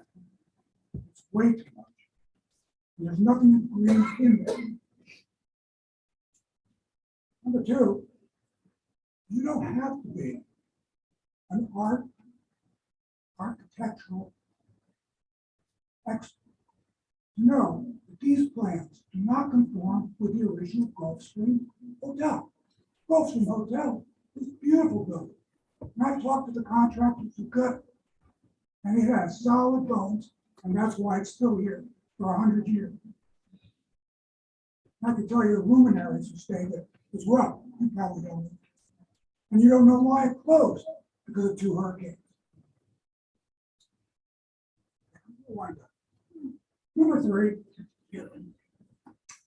not supposed to talk about traffic, right? Okay. Sustainability, right? Lake Avenue, 3rd Avenue are the Daytona 500 from downtown to the beach. And when you have all that additional traffic, Daytona 500 is going to be a gigantic parking spot. And you have whole surrounding 1 mile radius. Now, we're finishing. I'm not trying to be some pro. I'm not anti-development. I'm anti-overdevelopment, and that's what this plan is. I want the old Gulf Stream back, and I've been saying it for years. The rest of the plans need to be scaled down. Lake Worth does not want to be West Palm Beach. No need to clap. We have one online person. Jill, if you could please unmute and turn on your video. And you need to be sworn in, Jill. Okay. There. Sherry, could you please raise your right hand? Please raise your right hand. Do you swear and affirm the testimony you will give will be the truth, the whole truth, and nothing but the truth? If so, say yes. Yes. Thank you. You have Go ahead. You have 2 minutes. 2 minutes. Okay, thank you. So my comment is slow down. And I know everybody's rah, rah, rah, let's get this done. We've waited so long to get this done. I say this is way too much and way too fast. And there's nothing sustainable about it, nor is there anything that resembles anything that is historic other than the original building. And I understand all of the parameters of historic preservation. I've worked in that field. So that's one of my comments. My other comments are much like, I feel like the elephant in the room. And so sustainability, but the traffic issue, which is also a sustainability issue, and it's with a lot of lack of insight and foresight that the proposed parking garage, we don't have parking garages in Lake Worth Beach. Yes, we do at the Lucerne, but the character of our town is what I term 20th century South Florida beach vernacular architecture. And we have in Lake Worth Beach a pristine and beautiful example of that. Now, there are towns in England that are totally preserved because of that. And we could do the same in Lake Worth Beach. However, with the proposed plan, there's no possibility of that. With the plans going forward, no, we will become another Delray Beach kind of situation here. And I'm not saying don't go forward with the plan. I'm saying slow it down and let's review that plan so that we can accommodate a more historic approach and also one that doesn't involve so much traffic. The residents of those buildings of the nearby buildings are going to be severely affected, but so will all of we who like to enjoy the park, who like to enjoy the beach. It will never be like that again. With all of that traffic, with all of those cars, I won't be able to take my dog to that park the way I'm able to take the dog to the park right now. I won't be able to do the things that I enjoy in Lake Worth. And I think it's inappropriate. And I think that we were given a bait and switch. When I saw the Gills presentation and heard about them, I wrote them a laudatory letter. I was so impressed. But I am not impressed with the plan.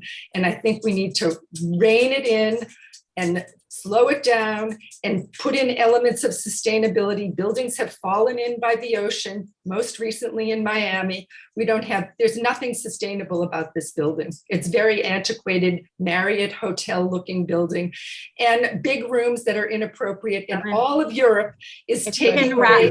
Ms. Carlin, you're at your time, Ms. Carlin. Okay.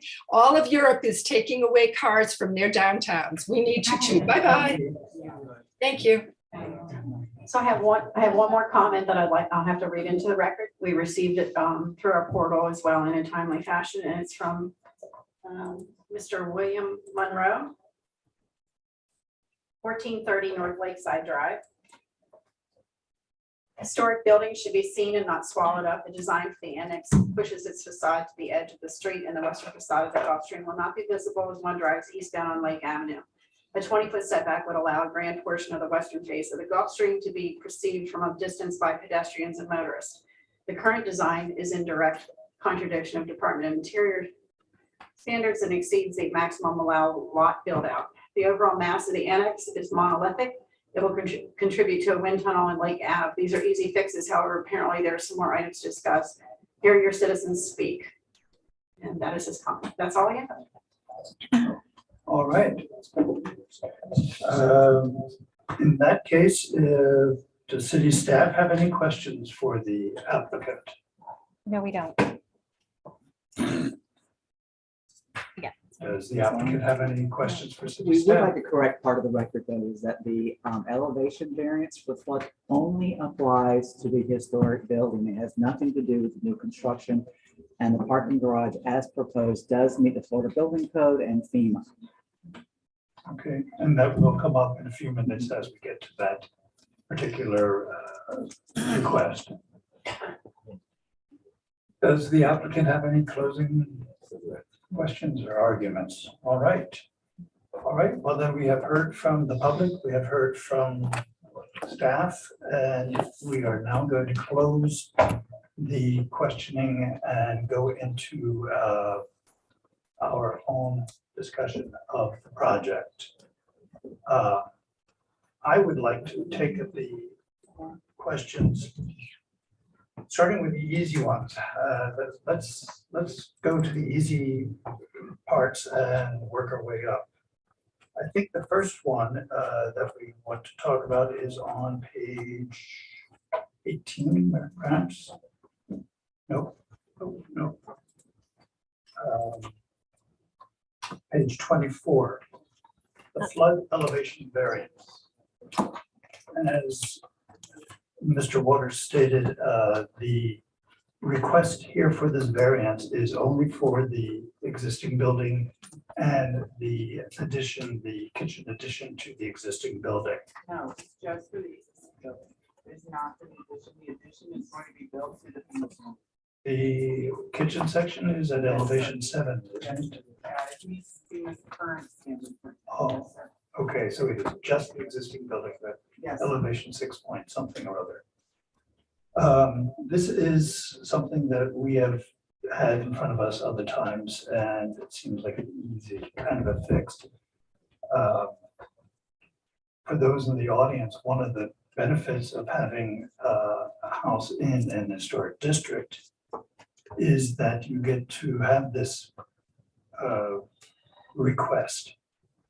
If your house is not in an historic district and you want to put an addition onto your house that is more than 50% of the assessed value of the house itself, the entire house needs to come up to what is now going to be elevation 10. That's a kind of a huge change. Mr. Chairman, can I just get some clarification? So when we're going to break out the discussions, what's the order that you want the discussions to be broken out in? Because, or can we decide as a board, because we kind of had an order that to go through with the motion, so we could do a discussion and a vote and a discussion and a vote. And that we had a little bit different order. So all the COAs and the historic need to go first. So let's discuss how the order of the COAs, and we can do discussion, vote, discussion, vote. So you want to do the I base would like flood? to start with the elevation variance Okay, and then go on to the ad valorem tax issue. so I would The actually reason is recommend. because we're all familiar with those two items and we've used them. often. Right. The problem is though you need to grant the COA because it approves the scope of work before you grant the tax exemption, before you've approved the scope of work. So let's do the base flood elevation first and then do the COAs and then do the tax exemption. Okay. Sounds fine. All right. I'm going to share my screen here and then we can pull up the discussion points and the motion. And for the board, that starts on page 24. Oh, sorry. Yeah, sorry. Erin, did you want to? Yeah, sorry. discuss this first? Okay. So just to recap, as you stated, that this is for the new building and the addition. While no base flood elevation variance is required, we package the addition into it simply because they are at 7, which is required because of the pending new maps. So that's why that's all together with the new building. There are no conditions of approval with this particular item, and the motions here, if when you're ready to consider them, are on the slide. Comments from board members? It just seems like this is what we've been doing. Mhm. Most of them, so it's Yeah. nothing new.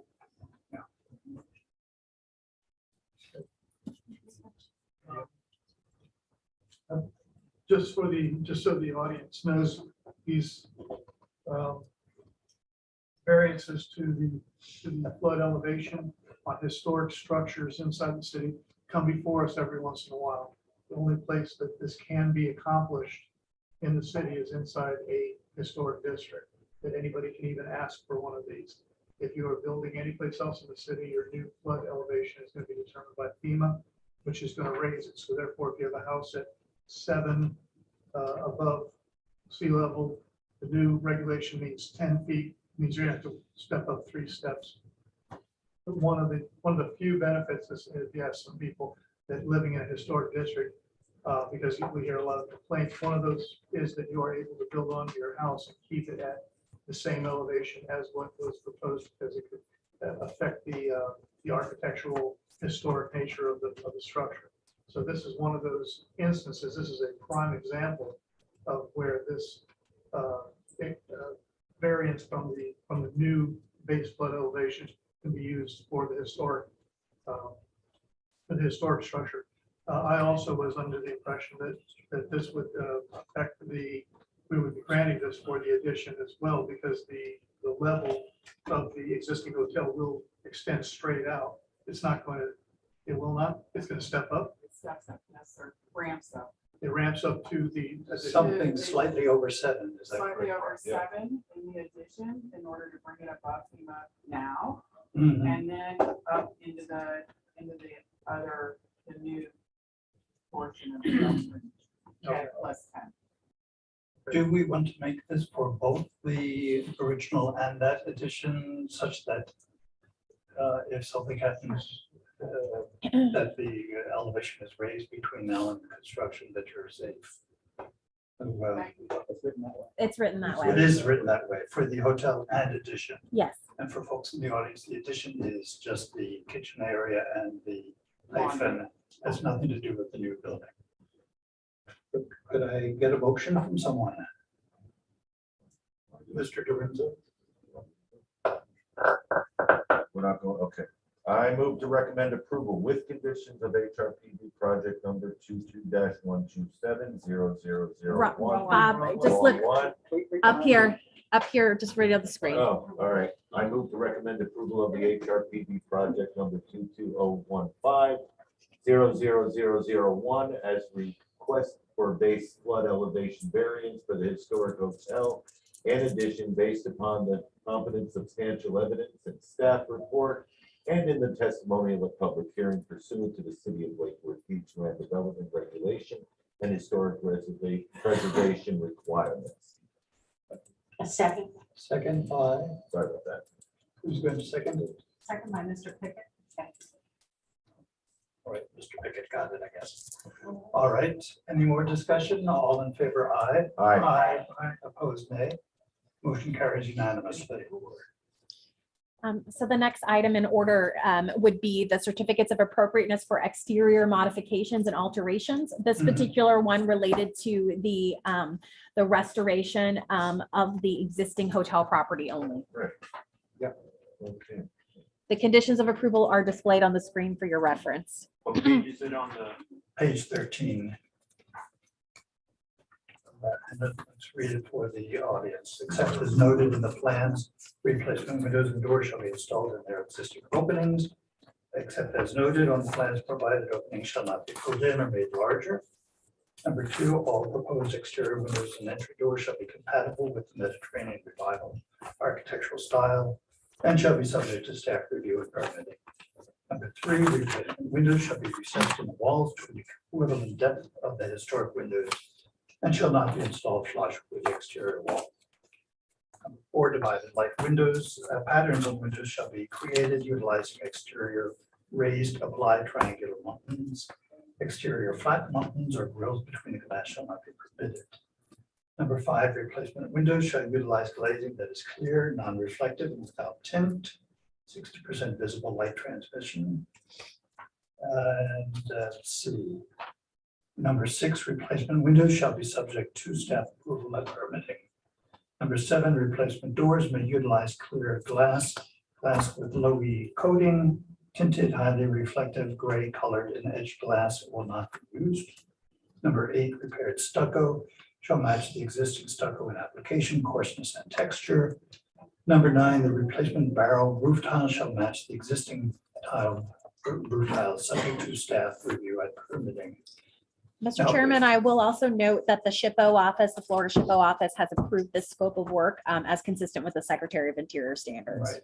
Now, did I not hear you say that there should be a 10th condition having to do with the CO will not be issued for the new? That's going to be a condition for your overall ordinance of the plan development. It'll come Okay. there. Can we put it in here as well? Sure. Can you read that to us? I think it would make more sense to have it for the new construction because that's the portion that it really influences. Okay. All right, then we have 9 conditions and someone want to make a motion. I'll move to recommend. I just went away. Oh, I apologize. I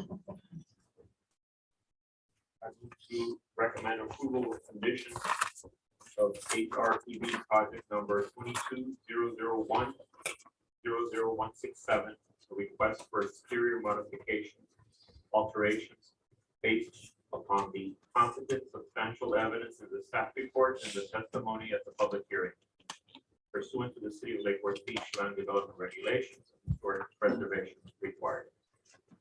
Motion by Mr. Martin, second by. Second. There you go. Second by Judith Fox. Any additional discussion?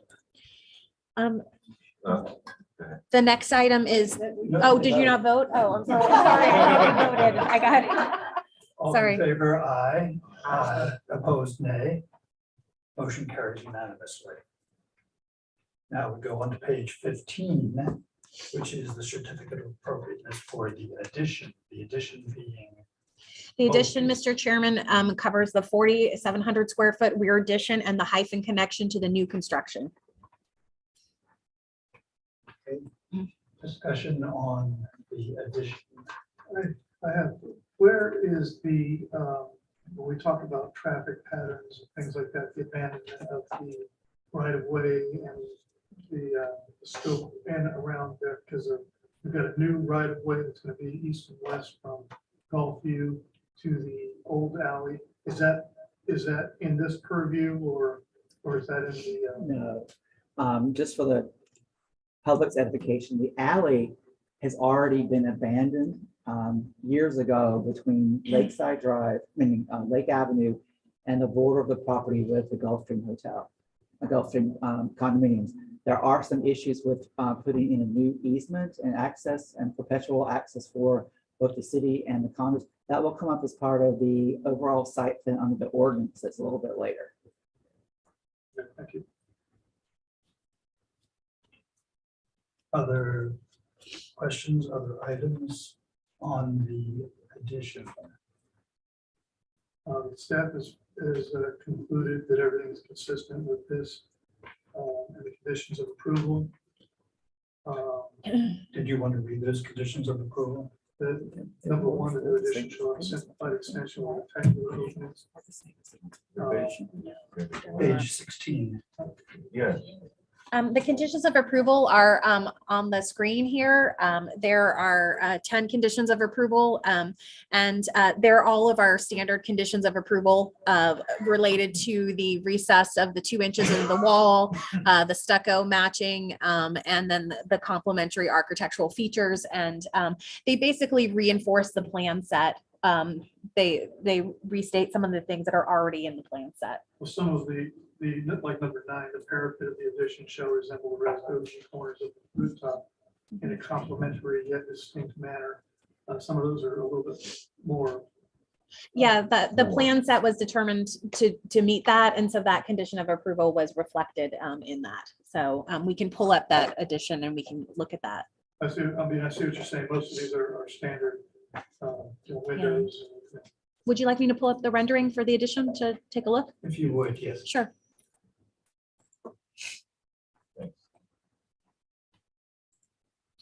So this is the element they're talking about here. That's in the condition of approval. And the roof deck is usable as a party space, Um, which can be accessed from the upper level of the lobby. yes, I don't think it's programmed as a party space. I think it's an extension or a walkout. I think it's just a deck, right? It's literally just a very small deck. There is space on that roof for mechanical because of course we have a laundry and kitchen right below there. So we kind of tucked the mechanical in so that we could have some green around it, just to make it visually appealing if you were looking down on it. Now, this extension has been, addition to the building has been provided to the state already? Yes. sir. Yes? Yes. Yes, Have sir. they made any commentary on it? It's, Is the main reason is because it's sort of the rear of the building, it doesn't affect, with a small exception, it's just that one, the eastern exposure. Secondary elevation. And then they make sure that the part that is visible on that eastern elevation is enough dissimilar to the building. It is setback. Yes. Dissimilar to the historic structure. What is the size of it? It's I think 4,600 square feet or something.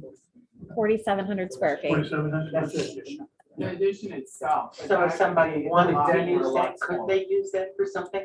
We don't have it programmed to do anything at this particular time. We don't have it programmed even, I'm not even sure, we show like maybe an access door to get out there, but we don't have it programmed for anything other than mechanical and Servicing looking green. mechanical equipment and making it look. Only because that overlooks Bryant Park is what I was wondering if people wanted to set out there, if there was a concert in the park or something, would that be feasible? That's a great idea, but we didn't have it planned. Why not? If I'm not mistaken, I believe there's more than one window that's being changed to a door that opens to make it consistent, or there's No, just one. sir. I Just believe one? there's just one door out there right Mm, now. one window. Two doors. There's two doors. Yeah. Yeah. Opening. Yeah, that kind of gave me the idea that it would be sort of more usable than just access for the cat. I wasn't aware that there was mechanical up there. Is it properly screened from? Yes, that's From what we Gulf were View? doing, was doing plantings and stuff to screen the mechanical from, being able to be, we didn't want it right on the edge, like the part overlooking Bryant Park, because we don't want people in Bryant Park to hear our mechanical, that's not the point. So we're trying to screen it back a little bit further. That's why the main part of the kitchen, I could show you the kitchen drawings, but the main part of the kitchen is pushed away from that corner for a purpose. And then there's also laundry in there, which we'll need at the end. Okay. Going back for a minute to something that we already talked about. I believe that I read that Chippo was opposed to balconies on the top of the arcade in the old building. Is that correct? They originally opposed that. We actually had, evidence which has been further, helped by, corroborated by Steve's report, that was originally a walking, a promenade. When it was originally built, that was a promenade that goes around that. So we sent the corroboration to the SHPO and they agreed to let us put the balconies. We also sent them multiple pictures of people standing out there. You cannot see, it's a glass railing what we were proposing, but you can't even see it because of the parapet wall that sits there. You can't even see it. So you could literally see our friend who's 6 foot tall's head standing out there. And that was all you could see from Bryant Park, from the corner across the street. And you couldn't see anything at all from down below. And the picture that's on the screen, you're talking about the area above the arches. Correct. Yes, sir. So that was a promenade going around. It went all the way around. I forget that. And the drawings now call for, I What was the think word it's for it? total I can't 8 remember the individual word. balconies, so those windows will change to doors. So SHPO is Yes, sir. We signed off on designed it. we designed the windows, and we can show it to you, to make it look like the window has a bottom that matches the building.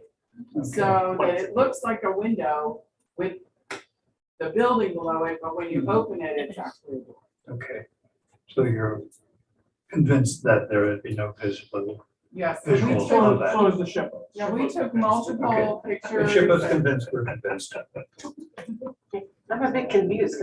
Can that be used? But can people can walk on that and have a table? It'll have a just be a glass of little wine, or balcony, just it'll be be just just a a little just walk-up that? balcony with 2 chairs up against the building, not all the way at the end. So if you have one of those rooms during the concert in Bryant Park, you can Right. sit out there. Thank you.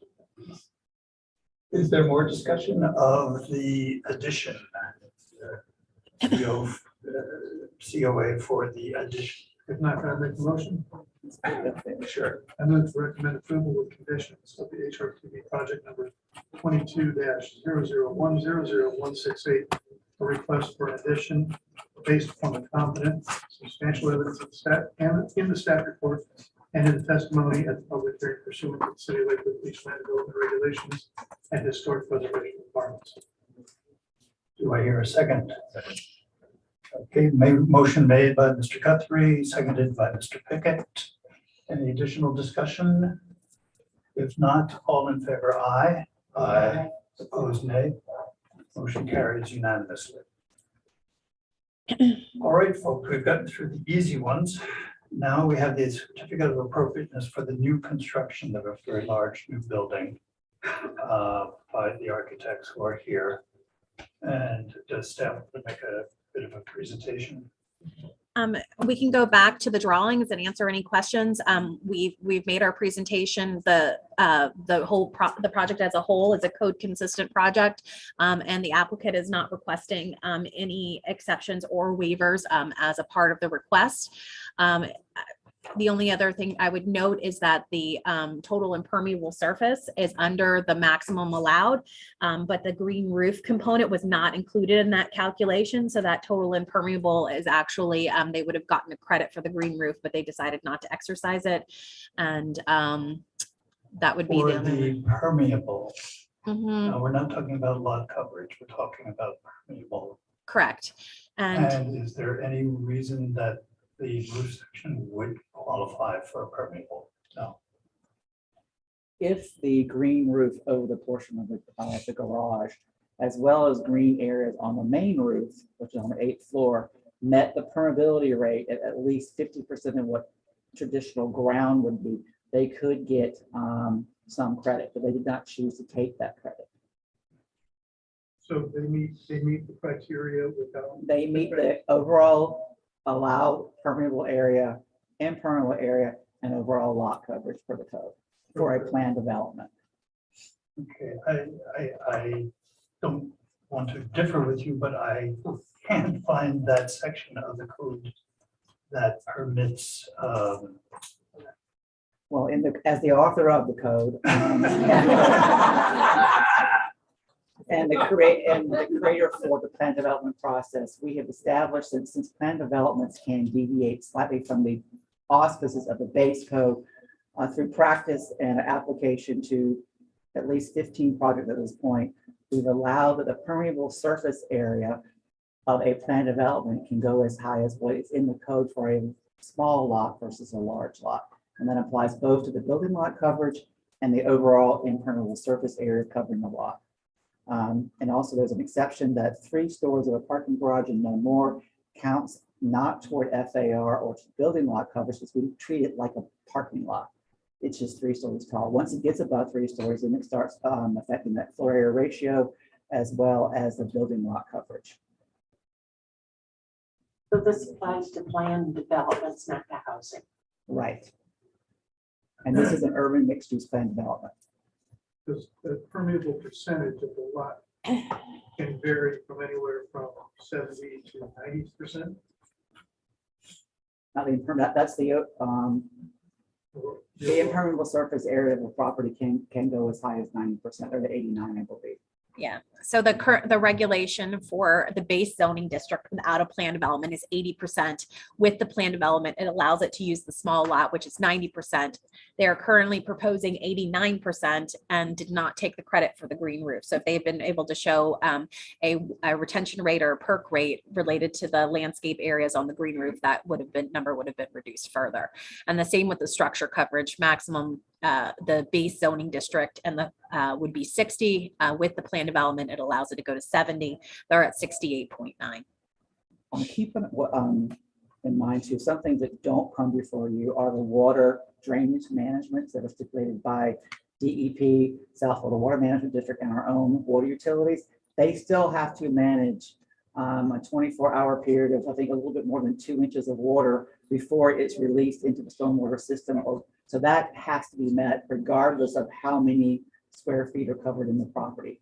And they have a plan to actually address that in time of permitting, and it will be reviewed at that point, both by our city utilities as well as the other permitting agencies. Let me just throw this out there because those of us who've lived here long enough have seen the signs about how at the base of the bridge, choose an alternate route because it's the area often floods. So when the utilities department is taking that into consideration, they're also addressing that as well. They have to get a permit. They want to distribute stormwater into the stormwater system. It's actually Florida Department of Transportation, which is who owns Lake and Lucerne. And so do have to take that into consideration to some degree, as well as other performance measures. There are also some improvements being planned, I believe, for both Lake and Lucerne as part of a remilling project that they have anticipated that's probably going to be in the next couple of years. That will be concurrent to some of the things being done at the Gulfstream Hotel. So that flooding issue with the Slither Bridge should be being addressed by FDOT in the next 2 to 3 years. To some degree, I mean, we can't raise the road so much, and but it's going to be improved. And we do have Julie Parham on the background somewhere. If you have specific questions about water management, she is the Assistant Director for Water Utility, and she and others will be reviewing from the stormwater management standpoint. Well, is she here tonight? She's online. Yeah. The only reason I was bringing that up is because, the development of this property can affect other areas around it as far as water retention and things like that. And they meet and exceed our requirements for that. We don't have different requirements for different areas of the city either. So the city needs to address the issues of the flooding in the streets. As long as they In theory, it might actually get better with the development because water runoff now off of the vacant site, a lot of it is impermeable surface.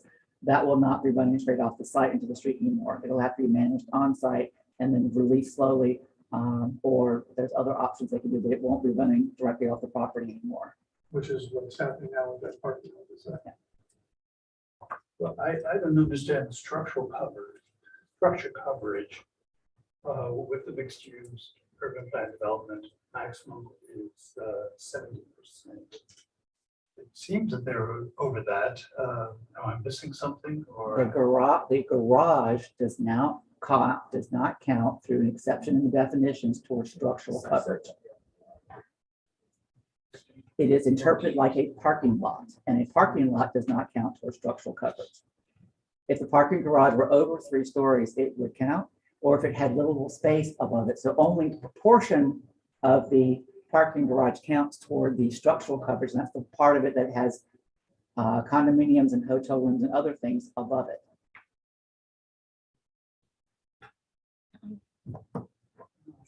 I don't know about the rest of it. I'm uncomfortable with this.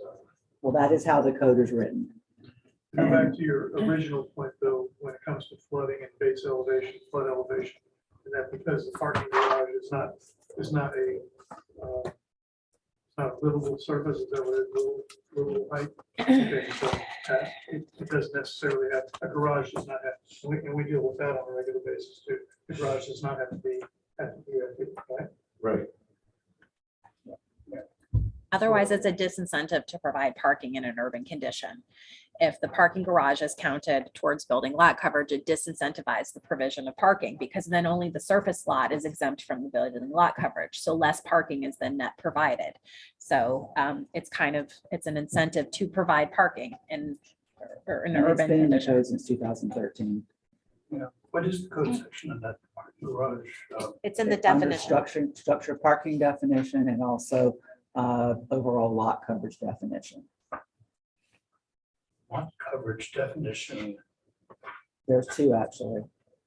There's building lot coverage and then and overall lot coverage, which we're referring There's to. impermeable lot coverage, that area of the lot covered by impervious surfaces associated with the footprint of all buildings and improved surfaces on a particular lot, including structured parking garages, driveways, walkways, and so on, exception of swimming pools.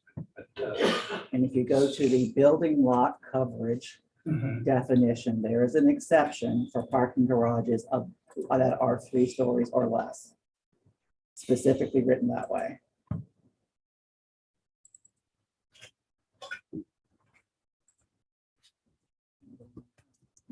Just because it's in there, I don't know that are we required to approve this lot coverage and this building lot coverage and so on. Yes. Well, hold on, first, so in this application, this component of the application, you're reviewing the architectural compatibility for the COA and new construction.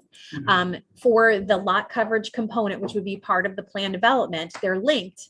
You are a recommending body. So you would provide a recommendation to the city commission. So those are the 2 things. So you would approve the architectural compatibility here in this COA, and then in the ordinance, you would make a recommendation to the city commission. And also under both circumstances, no advisory board has the arbitrary ability to require more than what the code allows, or making it more strict or more stiff than what is allowed in the code. So if the board wanted to go that direction, how it would be a basis of appeal by the applicant. Staff is comfortable that the criteria is being met, the area coverage, floor area coverage. It'll be reaffirmed when it comes to permitting too. And here's the definition, if I can read. Structured parking garages are exempt from building lot coverage calculation unless habitable space is provided on top of the parking garage. And then that portion of the parking garage would be included in the calculation. Read the conditions first. I would say let's look at this. There's only 3 conditions. And this is what we're speaking of, I think, very beginning. And this is the one where we would want to add those 2 additional conditions that Aaron ran into like the earlier ones regarding the issuance of the building permit. It's contingent upon the issuance of the building permit and the notice of commencement for the restoration of the hotel. And then the certificates of occupancy could not be issued for the new construction until that had been issued for the Gulfstream Hotel renovation, and it could be done concurrently. Read the. As stated. Want me to read the other 3? I want to hear what he said, the very last portion of the. Building permit for new construction shall not be issued prior to the issuance of the building permit for hotel restoration or filing of a notice of commencement. That's the additional one. In other words, you want those pulled at the same time? No, the permit for the restoration of the hotel has to happen before the permit being issued for the new construction. The notice of commencement is the formal filing that the project is starting. You have to have both pieces, a permit application or a permit received and the notice of commencement before the permit can be issued for the new construction. The next one is a final certificate of occupancy shall not be issued for the new construction until the historic hotel receives its final certificate of occupancy. The COs may be issued concurrently for both the new construction and the historic hotel. Okay, so you want the historic hotel has got to be renovated, started before the new construction, and they have to both either be completed at the same time, or the historic structure has got to be CO'd first. Correct. Correct. And can I just make a point of clarification, if that's all right, to Aaron and William on the first one, no issues with the second one, but obviously we're dealing with financing and other items. It's important to us and really for financing purposes that we're able to have both building permits at the same time. It's okay if the first one's maybe conditioned so that the second one isn't valid until the first gets something similar to what you're suggesting. We could issue one first and then issue the next one next. You know what I mean? Give a notice to proceed until we have both building permits. Right, the notice of commitment is. Well, the notice of commitment, the way this is. The first one can be absolutely conditioned on. Right, with no objection as you're proposing it. Well, maybe this may be, something we'll have to cover the part of the city commission, but based on how we're going to be doing the building permit, you're going to have to file 2 notices of commencement, one for the restoration and addition, and one for the new construction. Okay, so you were aware of that. Yeah, oh, absolutely. And we just need them both issued at the same before we commence construction. Well, then the kitchen- But the first one can be issued but conditioned. If we never commence construction on the historic, the first one's invalid. Okay, well then I would, is it okay that the notice of commencement for the new construction could not be received or issued until the other one was? Absolutely. Okay. That's fine. It's either the same. All right. Okay, You want me so, to read the other 3? so we'll just refine I'll just restate the condition for the record. There It's, you go, read them all. the building permit for new construction shall not be issued until prior to the issuance of the building permit for the hotel restoration. And then just the filing of the notice of commencement, for the new construction shall not, or the new construction notice of commencement shall not be filed prior to the filing of the notice of commencement of the historic hotel. Okay, and we'll go back to the conditions of approval, for the new construction. The applicant has agreed to the first one, which is the addition of the 2 additional columns of windows on the front facade facing Lake Avenue. We did have the condition that the middle portion of the new building on Lakeside Drive be more strongly differentiated from the other 2 ends, and that the vertical elements that separate the 2 either have a lighter paint material or alternate veneer of some sort. And we have suggested some kind of cast stones, and those actually read much more recessive than in the front. The paint scheme right now, those being darker, does pull them out quite a bit and makes them more primary than secondary. And then we'd also would request that they work with us to do a much more cheerful, vibrant, citrus toned color scheme that might likely be already worked out before it gets to the city commission.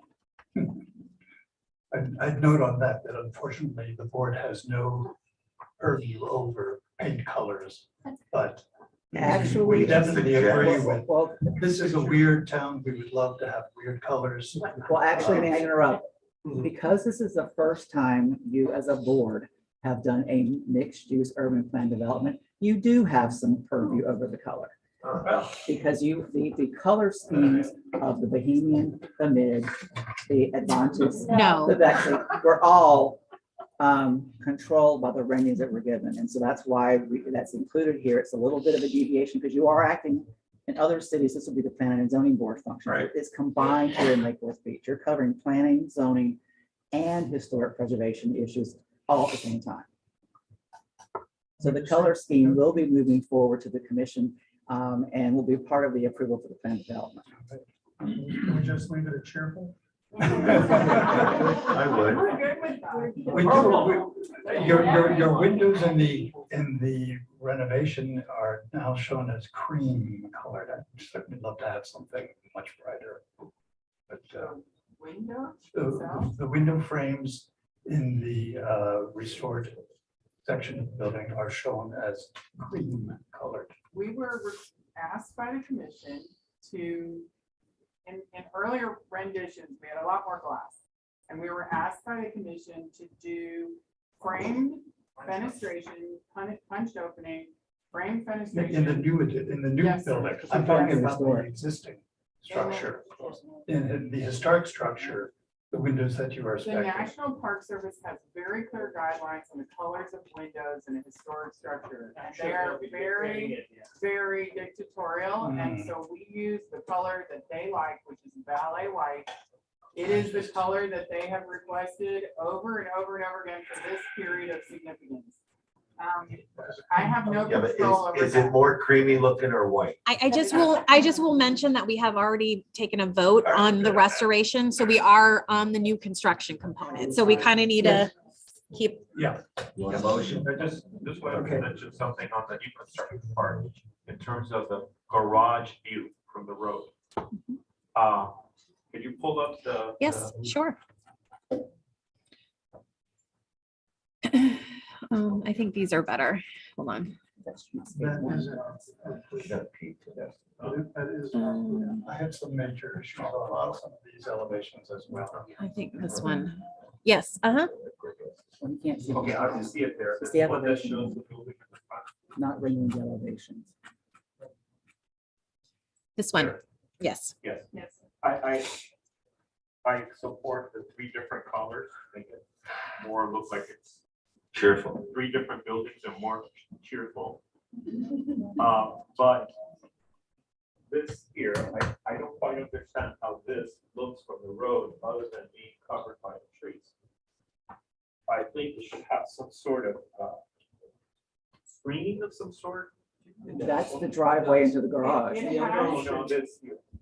it has Can you see the screening great in those punched Oh. openings. We had proposed screening that was, It's perforated it's metal, perforated metal and it looks like trees. and it's gonna have the patterns of landscape of leaves, trees, and so on. That was not in our It's packet. perforated. It's in there, it's a little, Yes, it is. It's only that one section. Tell you the elevation. And does that also extend around to the First Avenue? Yes, sir, all the way Yes. around the garage, yeah. Now, let me ask you, that perforation, do you know, I know you need the Airflow. airflow Yes, to go right. through. But does it hide the parked automobiles when you're walking through there? So the way that the garage is done, because the openings were made to look like punched openings, we designed the garage so that when you were to drive a car up, the lights would not shine out. The car driving up to that parking spot, the lights would be on the building themselves and the punched opening is above. So that way we wouldn't disturb our neighbors. Look, we're really into not pissing people off, right? And we really want people to be happy. And we built actually an AIA award-winning parking garage. And one of the reasons why we did it this way is because we know that when you have people driving up to a parking spot at 11 o'clock at night and your neighbor is across the street, they do not want to see the lights inside the parking garage. So that's why these punched openings are in such a position that the car goes here and then the screening is above. So I hope that answers your question. Yeah, so, Let me just add to that. As part of the submittal package, there's a photograph of the floral patterns that we want to provide. okay, And we show you the elevation that Amy is actually alluding to, which is about 3 feet above the ground. 2 feet above the ground, covers the light. You know, while they're looking at that, do you have any spaces for golf carts, motorcycles, or anything dedicated in We have there? spaces for golf carts, we have spaces for motorcycles, and we have Tesla, not Charging just chargers Tesla, in but there. charging. Universal EV charging station. Now, I see the screening. In front of the screen, there's only like a lawn. Is there bushes or? Yeah, there'll be landscape. But- But we wanted to show the elevation, we wanted to be truthful, so we didn't put in this elevation a whole bunch of landscaping in front of it because we didn't want to. Okay. See the photo? We don't want you to say, you know, you didn't tell us this was here. right? Okay, So- I appreciate that. Because that was a commentary also regarding the landscaping. And I had seen in the different elevations, even on lake, the palms were gone. But there are gonna be trees there. There will be trees. We were requested to eliminate some of the palms by the commission and Yes, by saw the that. staff because they're not native. Right. And we needed to do more native, and so we have agreed to do all of that. There was some place in this volume that we were reading here, that it said the first floor of the parking garage is possibly, the word possibly was in there, be used as public parking. And I wanted to know what that component is, and I wanted to find out if there's any, well, no, that was in there, I read it. So this is our intention. We have created more spaces, as the staff told you, than what was required, right? Our idea is that, say, for example, in a normal hotel, most people will not be coming to your city festivals, except maybe the Chalk Festival, right?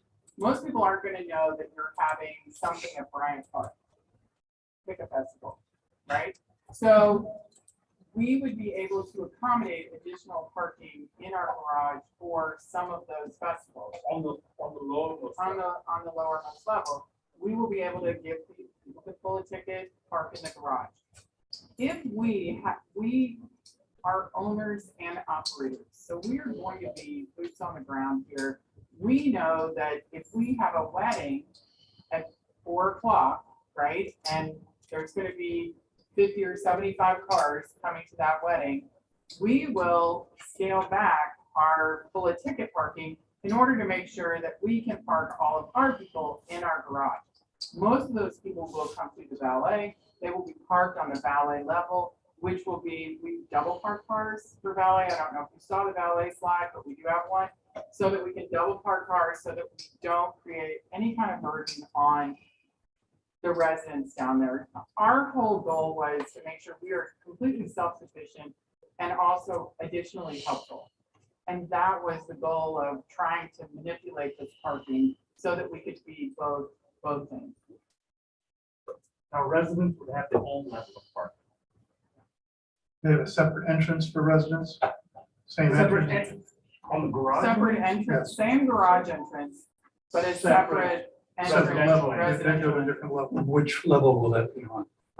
The top, the third floor, yes, sir. Okay. We don't want the valets to have to drive that far. Mhm. And that's assigned parking for the residents. Okay, now we all want this to go ahead.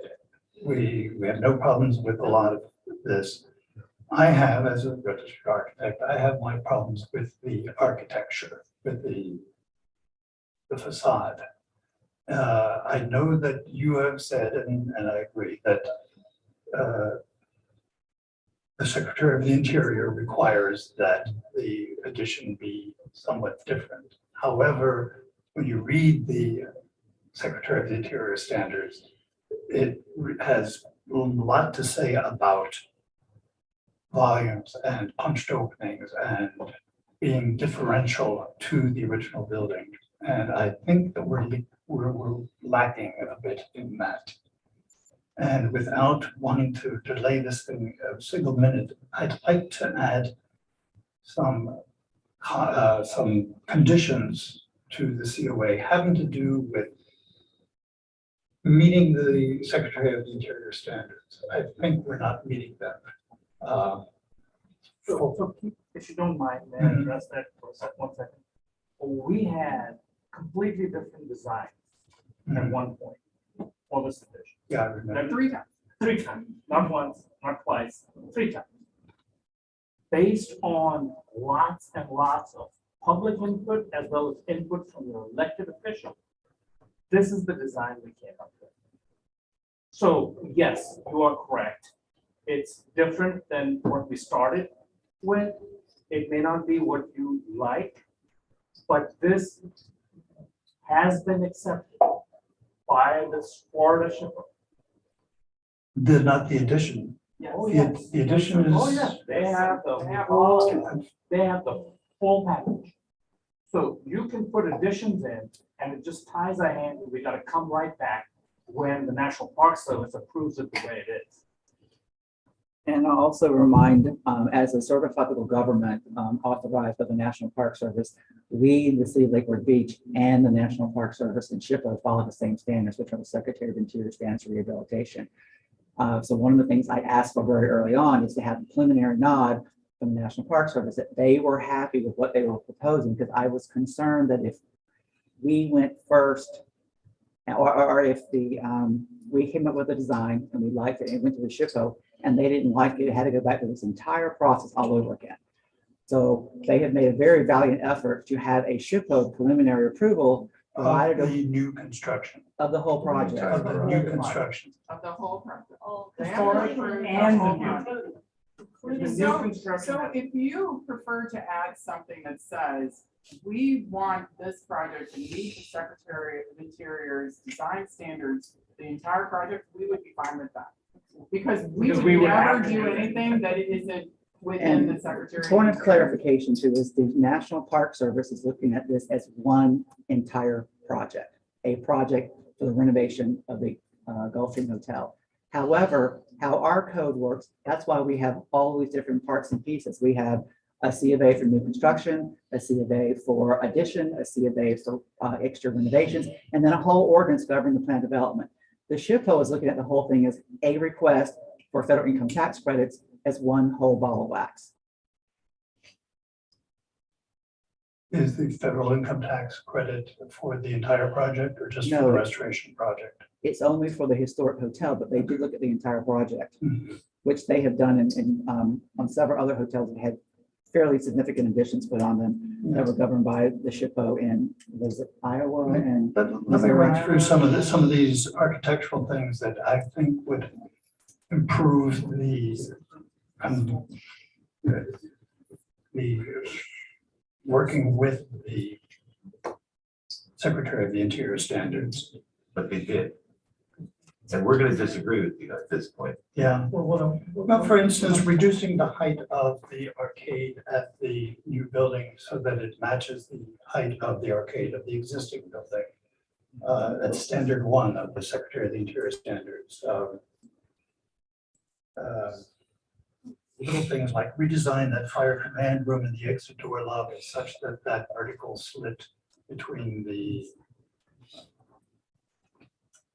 hotel addition and the condo and the apartments goes down to the ground. If you want to take a look at that on the plan drawing. All that would require us to file an amendment back with the Florida SHPO. Well, we are here our job is to make sure that it matches SHPO. And if you have to go back, then you have to go back. Well, I guess I what don't he's think saying that is that because he. Yeah. What I will reiterate is the Yeah. guidelines that SHPO follows and what you follow are the same.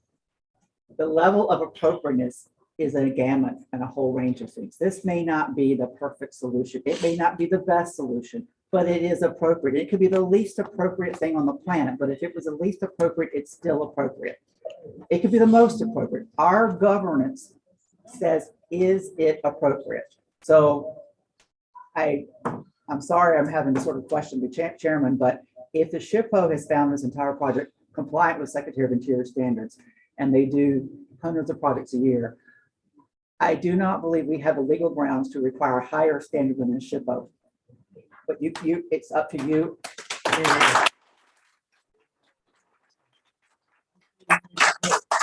Yes. Call the question. It's been a vacant lot for 20 years. Mr. Chairman, if it would please you, please feel free to add something that says that we have to meet the Department of the Interior standards, because we would gladly comply with that. If that would make it better.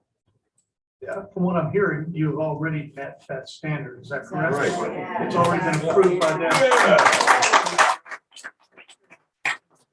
And not, I mean, because we get a lot of requests. We don't want to be a rubber stamp either. We're asking, I think, pertinent questions on design and architectural features. Would you please put up the floor plan for the ground floor and the second floor for the project? These are not major requests. These are requests that we make of all. Yeah, but could they be requests that could be brought to staff and staff discuss with the developer? And do minor changes if you get a suggestion by the board, do minor changes have to go in front of SHPO again as an amendment? It depends on the extent of the change. Like the SHPO doesn't typically on a new building care what color we paint it. We would have to submit it as an amendment, but they don't typically on the new one, as long as it doesn't overpower the historic, because they always want the historic to be the shining light, right? And so what they typically say is the shining light has to be the most noticeable thing, and everything else has to be subservient to that. Subordinate, yes. Thank you. Sorry, I'm a little nervous. That's all right. Bear with me. Well, the intention is not to make you nervous. Yeah. What does he want? Absolutely not. It's. These conditions that I'm To work showing. together. Now, let me ask you this question, the changes for the windows that are facing Lake Avenue, was that submitted? It was. It And was. so we would have to resubmit that. I don't, again, it would be a small amendment. I don't think that they would there were some conditions that Dr. Lucas put on our part 2 that they recommended to the National Park Service. Would you like me to read you those? Yes, please. Condition number 1. New ceiling plan be submitted if necessary. I've heard these. Revised roof plan be submitted if necessary. Main stair and atrium designs to be submitted as needed. Gulfstream signage design be submitted before application to building. Those are the 4 conditions. In our conversation with Dr. Lucas, she told us that this design for the Gulfstream and the addition is so much better than the design they had approved in the past that she's actually thrilled with what we've done. Let me run through a few of my thoughts before we vote. And I know you're getting antsy back there, and this is what the Historic Preservation Board does. We look at how it. All right, we're gonna need to maintain decorum here, okay? Come on. The drawing that was on there, a little thing like the split in the building between the new hotel rooms and the apartments is set back by a good 8 or 10 feet, and it's a good slit. But at the bottom floor, there's a room there so that the slit does not go down to the ground. It loses some of its power. That's a fire control. Have you taken a look at that room? It's a What fire, is the roof of that room? it's grass or something. No, it's not grass, it's landscape that is sort of dripping from the parapet of that addition. Mm. So it's been But is it- totally thought out. That little gap there, that room that is the fire command room, Mhm. that has to be visible to the fire department. Yeah. It's very well placed in the bottom of the gap. I'm not bringing the gap all the way down. I have a landscape area on top of that room to give it some Well, character. why are you not bringing that all the way down? Is it necessary, or is it an objective decision or a subjective decision on your part? It is part of having that slit be completely. Is it a subjective opinion or an objective opinion on your part?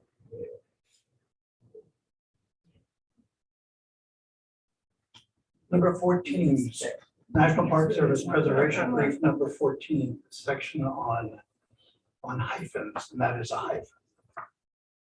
It is very specific about Where's hyphens this? for full height building. Well, I mean, if you're not willing to listen to these. I'm How about the height of the arcade? Remember the new building is supposed to be. Now you're changing something. No, Right. it's this one. I mean, so the reason why we didn't make the arcade the same height Mhm. was because we, in a previous project, ran into real problems when we tried to take what was originally there all the way around, and they made us differentiate it at high or low. And since the new addition, the floor has to be higher because of the flood elevation, we took it a little higher in order to differentiate it from the main part of the building. Of the historic building. And when you look at it from the slice as you're coming down Lake Avenue, when you look at it, the main historic building sticks out a little bit. There's the arches that stick out, and then the square frontage comes up above that, almost like the parapet wall that's at the top of those arches. So the idea was to differentiate it enough to get it through the SHPO and the National Park Service, at the same time complement the Gulfstream itself, to make sure that the Gulfstream was differentiated and stood out further. That's why we actually had to ask to be able to push the new Gulfstream back a little bit in order to make sure that that front of the old Gulfstream is visible. When you're That's right. also why, if you look at the way Jose did the steps for the new Gulfstream, they're tucked into the building so that it is apparent that you must go to the historic building. You must visit that first. It has to be the love letter, right? And then the rest of it is secondary and tucked away. There was a method to this, I promise you, a method. It shows a couple of things. First of all, some of the drawings show a new set of stairs from the sidewalk up to this. whole building. No. There is a secondary entrance, an ADA entrance that goes between the old and the new building. Back, which is set It is back set 60 feet. 60 feet back. Yeah, but no, there was in one of your drawings, the old building's elevation showed some steps. The steps are the connector between the storage and the green. But they're Because set they're different elevation, but it's set back 60 feet. In the old building. Yes. Now, why are we taking this same elevation? We did what we were searching would get the shipper's office and fits. Because it's completely differentiated, and because we had to raise the floor of the new building in order to meet the future funds. Gentlemen, can we have our seats, please, so everyone? Oh, I'm sorry.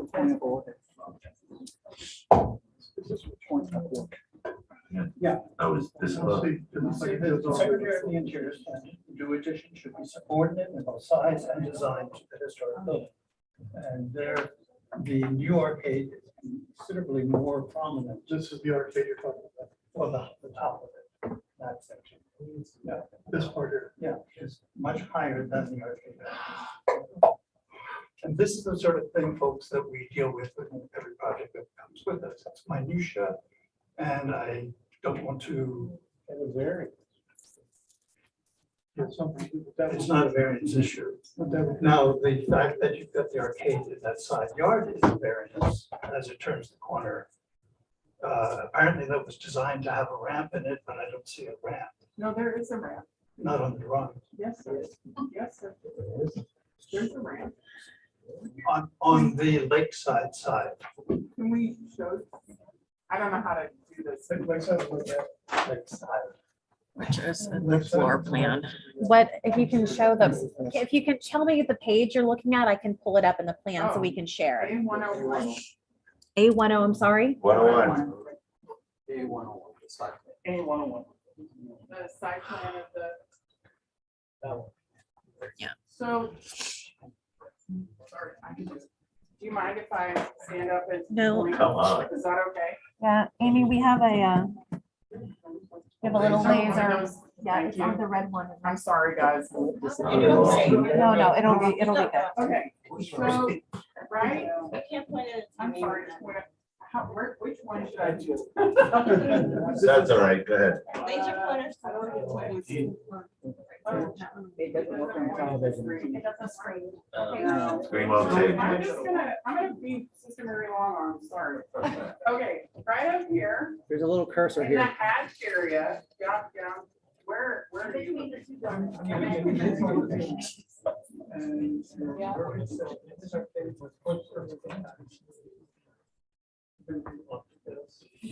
No. You're on the wrong street. So on this side, down here is where our ADA ramping happens. In the 60-foot setback, which goes all the way past the stairs. The stairs are actually outside. I'm talking about this arcade. We allow arcades to extend the public realm and they can be in this required setback of the building. That's not in the code. The code also wouldn't be allowed to push. You can do point of order.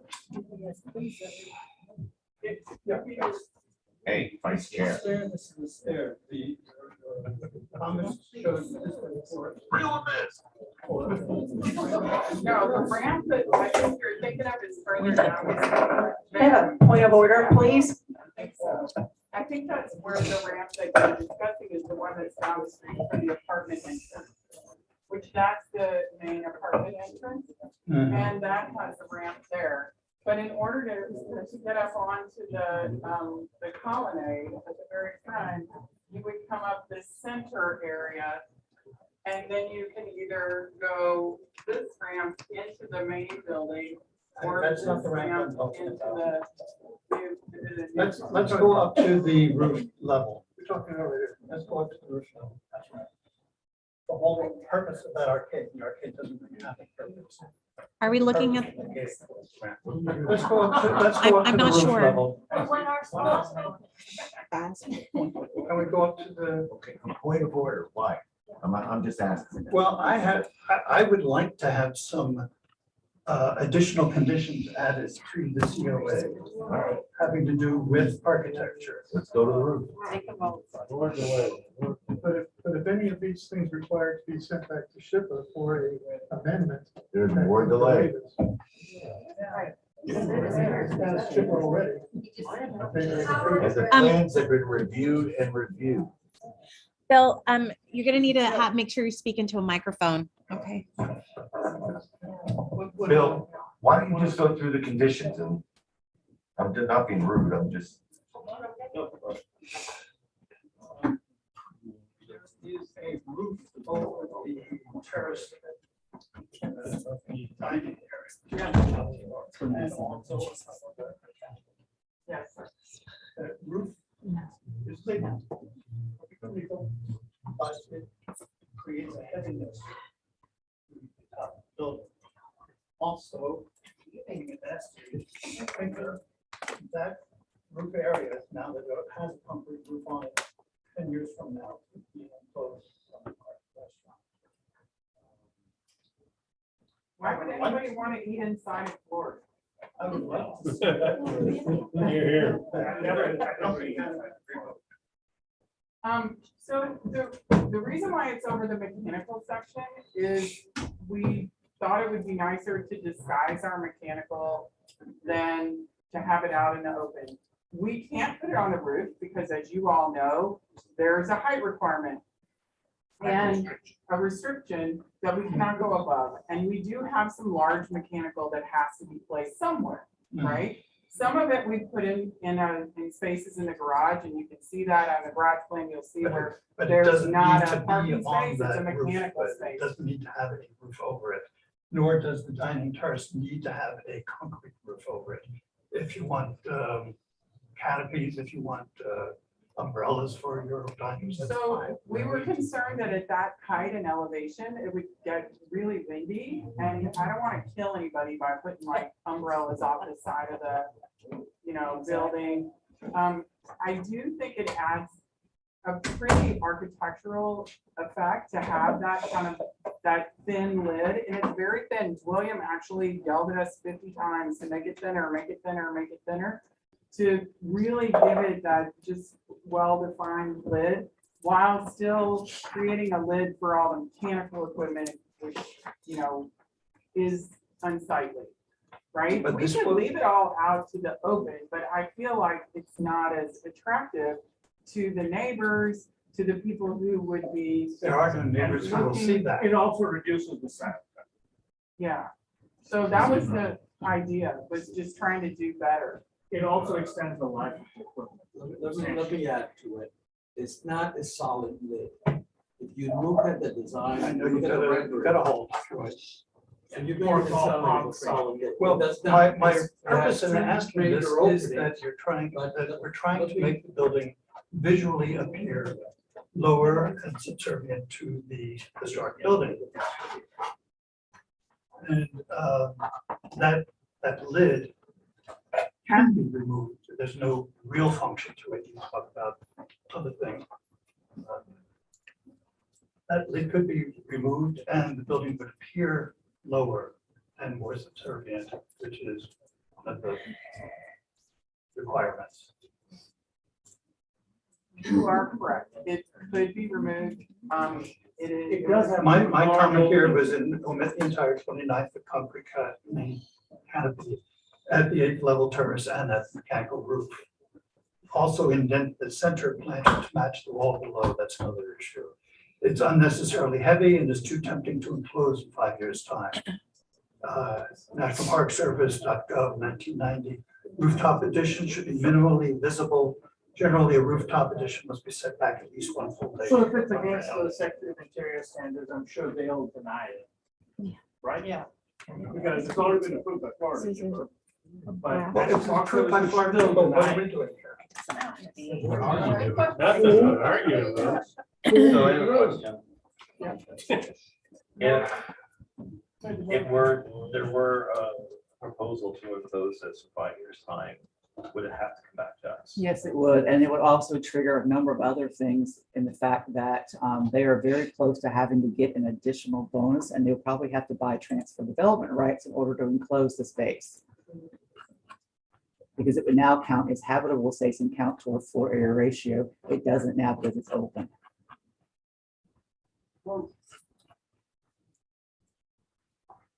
We are stretching it, assuming that somebody's gonna close it 5 years.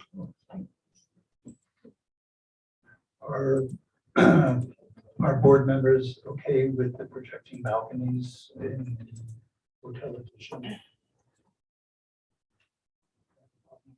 The hotel edition? The hotel edition, that is supposed to be above, we're talking about above consistent and massing, all of the, talking about above the edition, the hotel balconies that will. Well, hold on, you've already approved the hotel addition. I thought we were talking about the hotel new construction. New The construction. new, Okay. yeah, construction, new construction, the new construction. Yes. Are you all right with the projecting balconies? It was like they, are they? Yeah. Consistent in form and mass, and they create a consistent form and mass.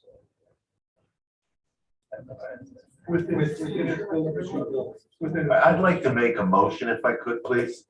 I move to recommend approval with conditions of HRPB project number 22001001 and request for new construction based upon competent substantial evidence in the staff report and testimony at public hearing pursuant to the City of Lake Worth Beach land development regulation and historic preservation requirements.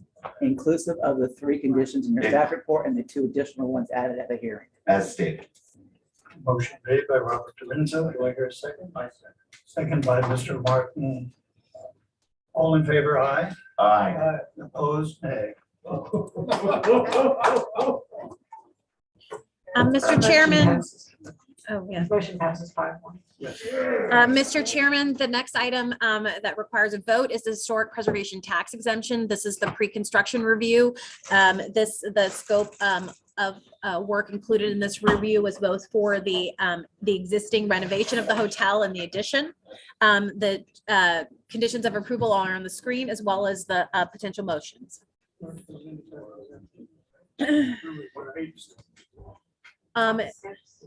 Yeah, it's at the end.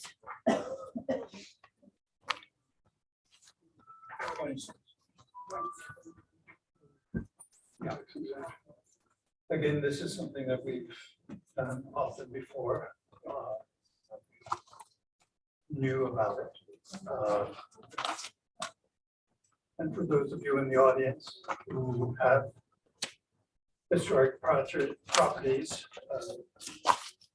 contributing structures in historic districts, you can apply for a 10-year tax exemption for the city's portion. We're going to need a quorum. We still have one more item to vote on, please.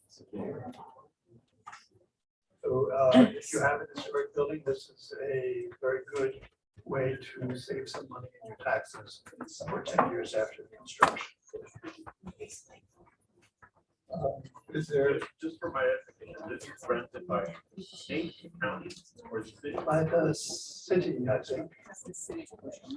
I'm sorry, Mr. Chairman, I apologize. The tax, ad valorem tax is It's not- granted by It's granted by the city. by the city. Yes, and then it's also processed by the county concurrently for the county portion. Yeah. So it has to be granted by 2 bodies. So this is the pre-construction, and what you're doing here is you're saying, hey, yes, the scope of work, we would consider this for a tax exemption when it's complete.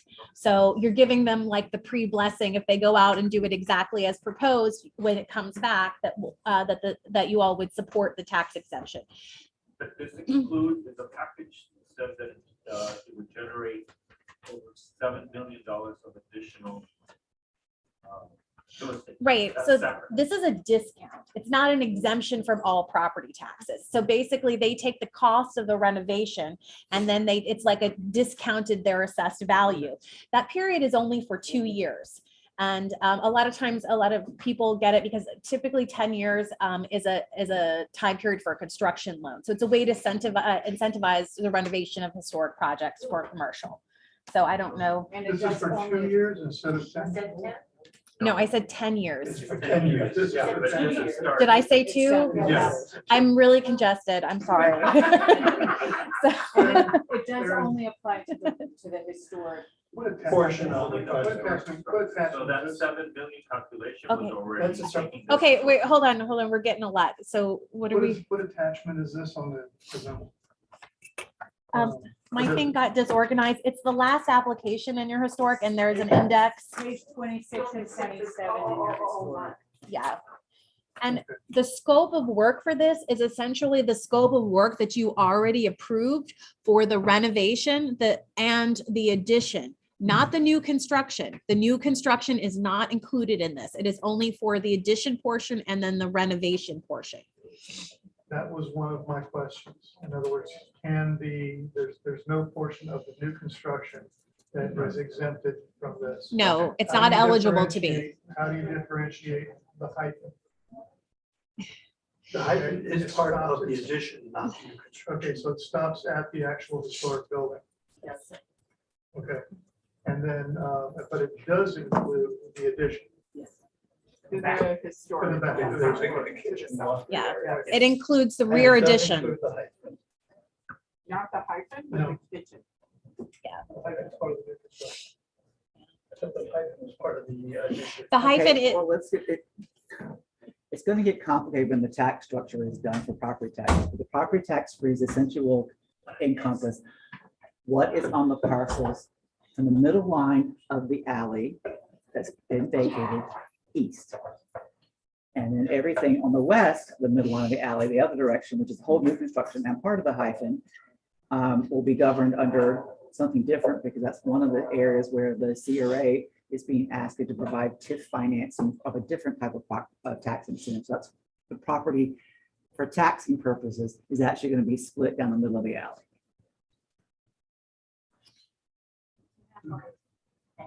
Mhm. Okay, so again, after the construction is complete, this project will come back to us for our blessing, and it will then go to the city and the county. Yes. And the tax exemption will go into effect. We've done this before. This does not mean that this property will be tax exempt totally. It's going to be again, it is going to be the difference in what is taxed now and the Actually, improved value. Let's Is that better? not use the word now. Yeah. The property tax freeze is only applicable to the building. Once the project is started, likely because we're getting ready to go through a new tax year, it'll be reevaluated. What is the current building and land value? The building is frozen, the land is not. So the land will fluctuate over the course of time. The freeze portion is only applicable to the additional value done to the building, not the land. So hypothetically, if right now the building is assessed in county records 5 million. At 5 million. And when the project is completed, the building itself will be worth 10 million. The tax exemption will only be on the additional 5 million. They will still be paying taxes for the next 10 years on the 5 million. They will also, and that 5 million freeze is only for ad valorem taxes at the city and county level. They'll still be paying taxes for the school board and school debt and South Florida Water Management and all the other ones, which is almost half of the tax bill is. I just want to make that clear. Can I hear a motion on the tax exemption? I move to recommend with approval with conditions of HRPB project number 22-12-70001 for the pre-construction approval for a historic tax exemption based on upon the competent substantial evidence provided in staff report and testimony of the public hearing pursuant to the city of Lakewood land development regulations and historic preservation requirements. Second by Ms. Fox. Motion made by Guthrie. Mr. Guthrie. All right, any additional discussion? Then all in favor, aye. Aye. Opposed, nay.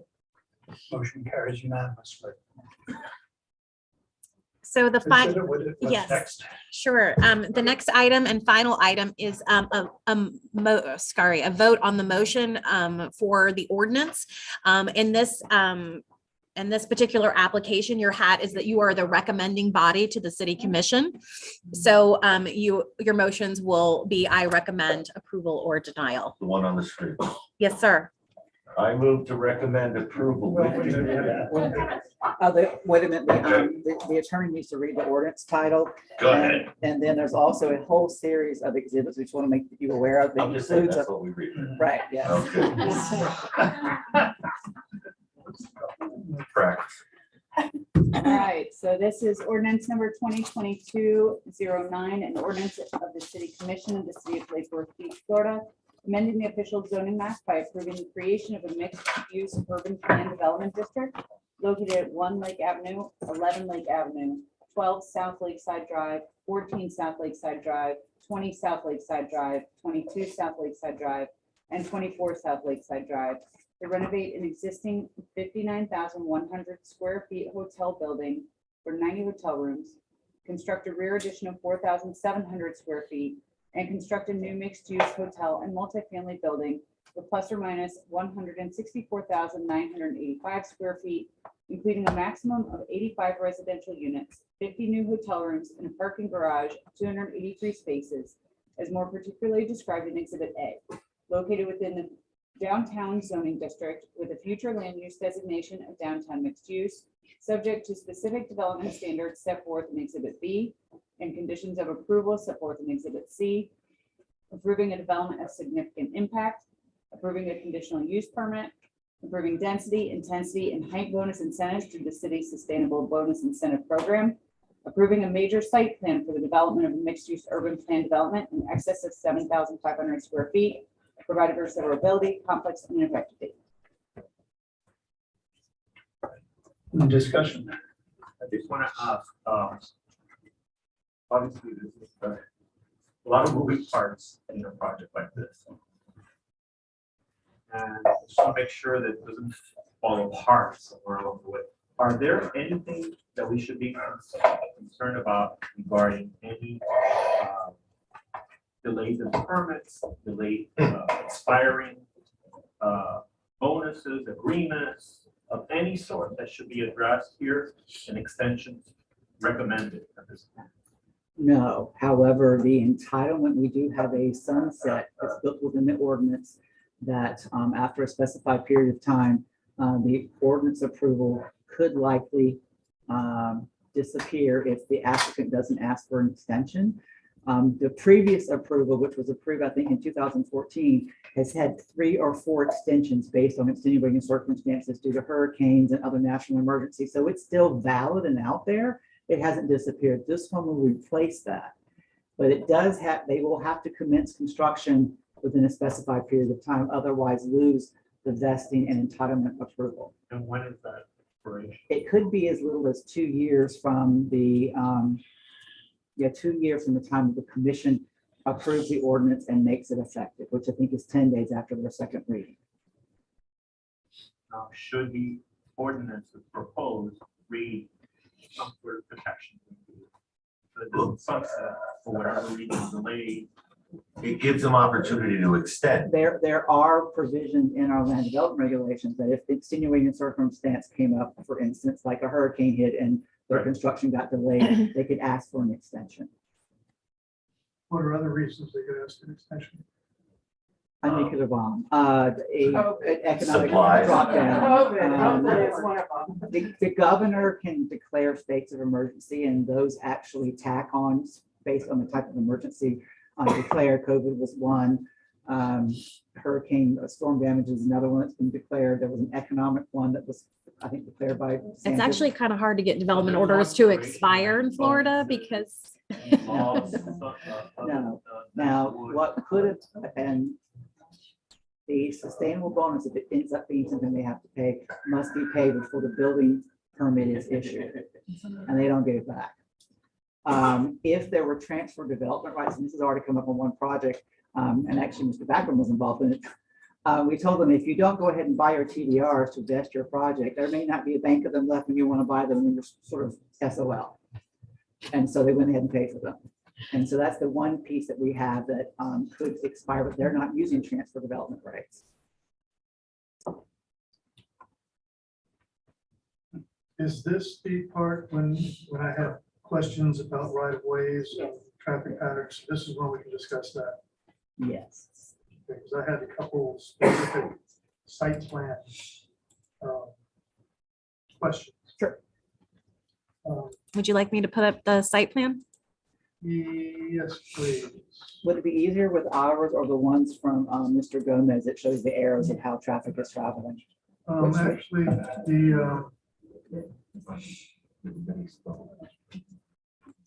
think it was in the actual the architecturals. Mm-hmm.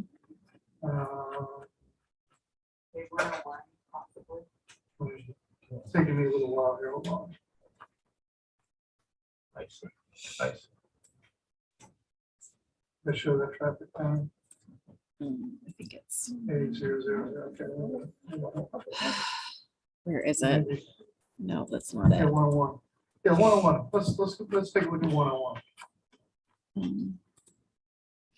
I have a question about this, about the right of way that extends from Gulfview to the old alley. And as you, that is a one-way right of way.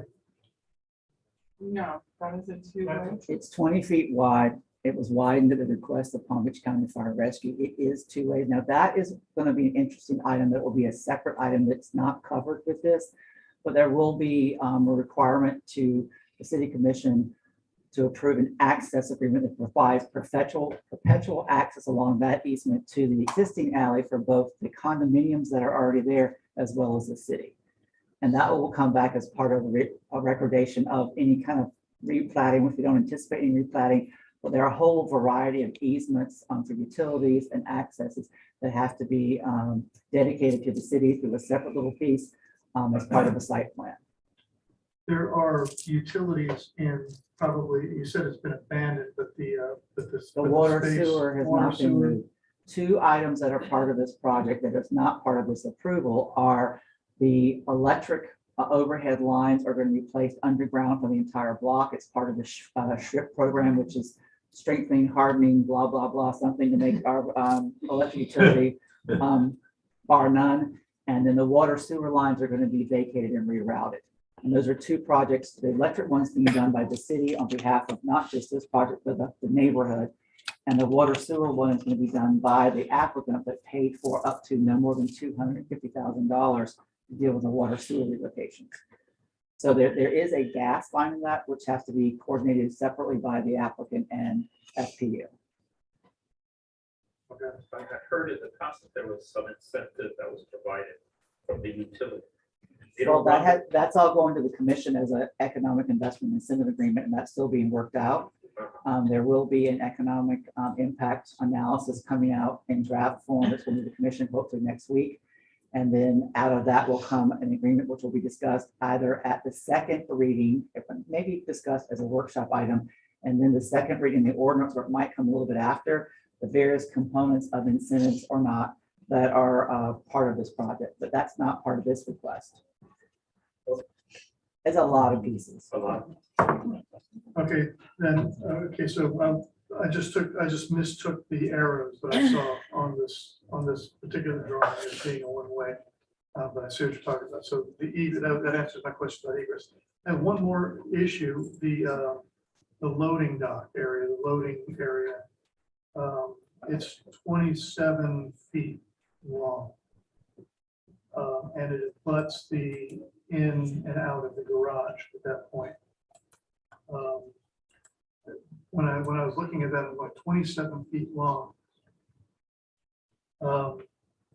This is going to be the area that where restaurant, style, everything is gonna come in and the trucks are gonna back up into there to unload for restaurant, hotel, everything. And trash, but, But where, we- so when you say we- trash, there's a dumpster back in there? there is a dumpster actually on the floor below that we will, because we're compacting all the trash, and recycling, we're going to be bringing just, when you compact trash, you end up with a little like rollout dolly dumpster. And we will be bringing those up for the trash to be picked up there in the loading dock or across the way in that truck area. When There's no dumpster. there's no dumpster, there's no outside trash. That was one of the things, again, trying not to be a shitty neighbor. I don't want to put my garbage out there where other people can see it. We're gonna keep it in our basement and then we'll roll it out when they come to get it, right? So that we're not being a jerk, right? The whole point of everything that we're trying to do, I mean, look, yes, do we want to make money off this project? Yes, we do. But we also want to be a really good neighbor. We're gonna be here for a long time. I own a house here. I do not want somebody coming to my door mad at me, right? Right. So I wanted to make sure that the trash was not where people could see it, not where they could smell it, not where there would be a problem. Well, I mean, this, again, I'm talking about, because we're talking about parking and driving, and things like that, so if you had a CVI semi truck running And down through there. that's back just part of the discussion. There's a condition that will be collaborated with them that limits the size of delivery truck that they can use. They're gonna have to use a smaller Cheney Brothers or CSI truck. You cannot get a semi tractor trailer in here. It's not possible. So what is the option if you had let's, because Cheney Brothers, if anybody's driven by Cheney Brothers. Yeah. They have very, very few little trucks, so. They may have to pay a premium. Or Cisco or one of We're them. using Cisco or Performance Foods, which is our main vendor up in the Midwest. We're still working with them to figure out. Okay, no, this is being into, it's, Yeah, and the good news is because we do so much of our purchasing locally and we work through so many smaller vendors, We don't need. a semi truck because there's not enough on it. Because we don't buy soup in a can. We buy ingredients for soup, fresh produce from produce vendors, right? We don't buy, chicken that's frozen and cut up. We buy chickens from local chicken farmers. It's just a difference in how we do business and how we want to do business. And that's why we don't get those huge trucks. well, but barring that, I mean, and I understand, and I really appreciate that it's very, very amicable, but I'm just trying to think, if there is a truck that can't make it in there that's delivered, it could be furniture for the hotel.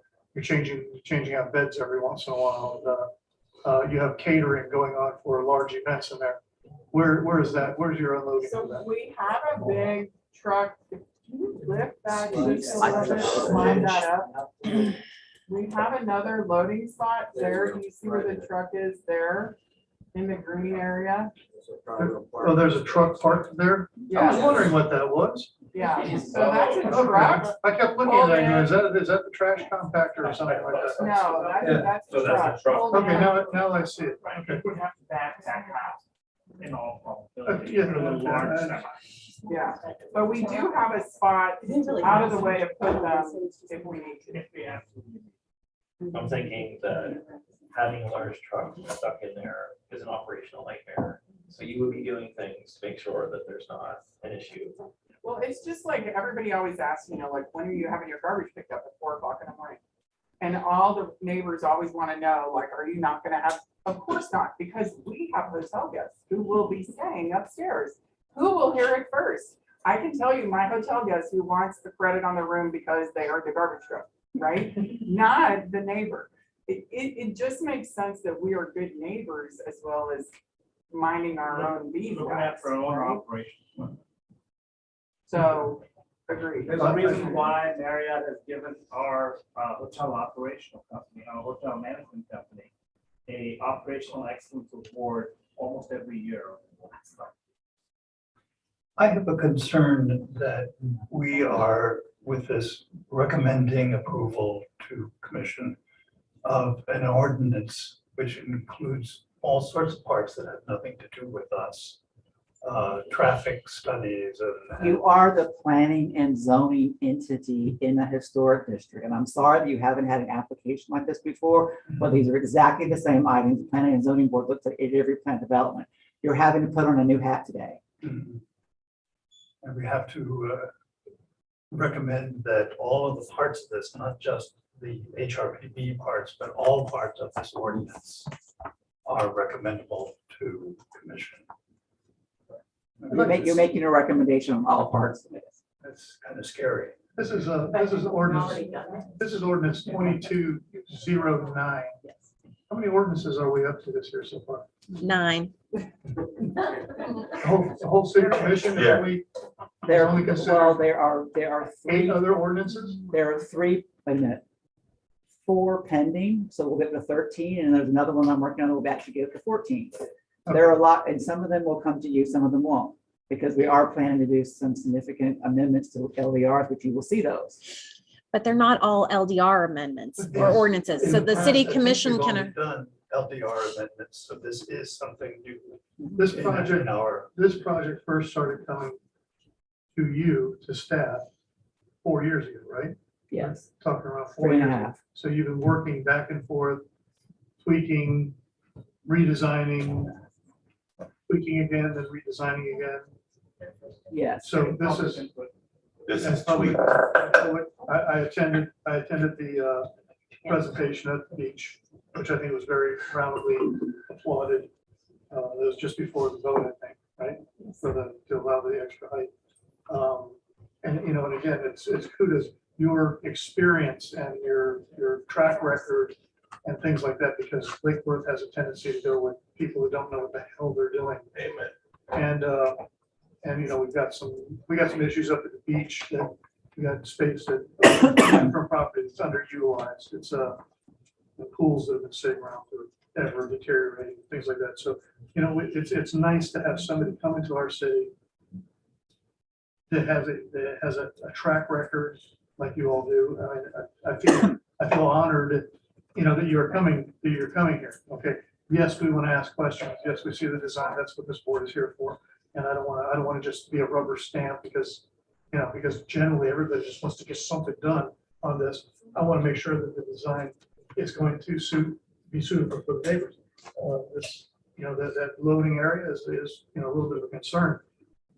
I don't see any place else you could do that because all of your kitchen and everything is over that area. Your catering is going to be on the far west side. Is that correct? The ballroom. The ballroom, Yes, yes. that's on the west side. So are people bringing in tables and catering issues? Are they going to be coming up that west stairway or ramp to get into the ballroom? If you look at the. First of all, we don't bring in outside caterers. We manage all that inside. So you'll have all that So it'll equipment be there. coming out of that same kitchen. Okay, so you will be, anything that's done there, you will be catering and cooking for. Correct. So, okay, well, that answers a lot. And we of have questions. storage spaces for all our tables and chairs, so we can do different configurations, whether it's classroom style. or And I see you've got ballroom you've style. got ballrooms that can be sectioned off, and things like that as well, so. We have a designer. Okay. Mr. Guthrie, I forgot this and I'm sorry.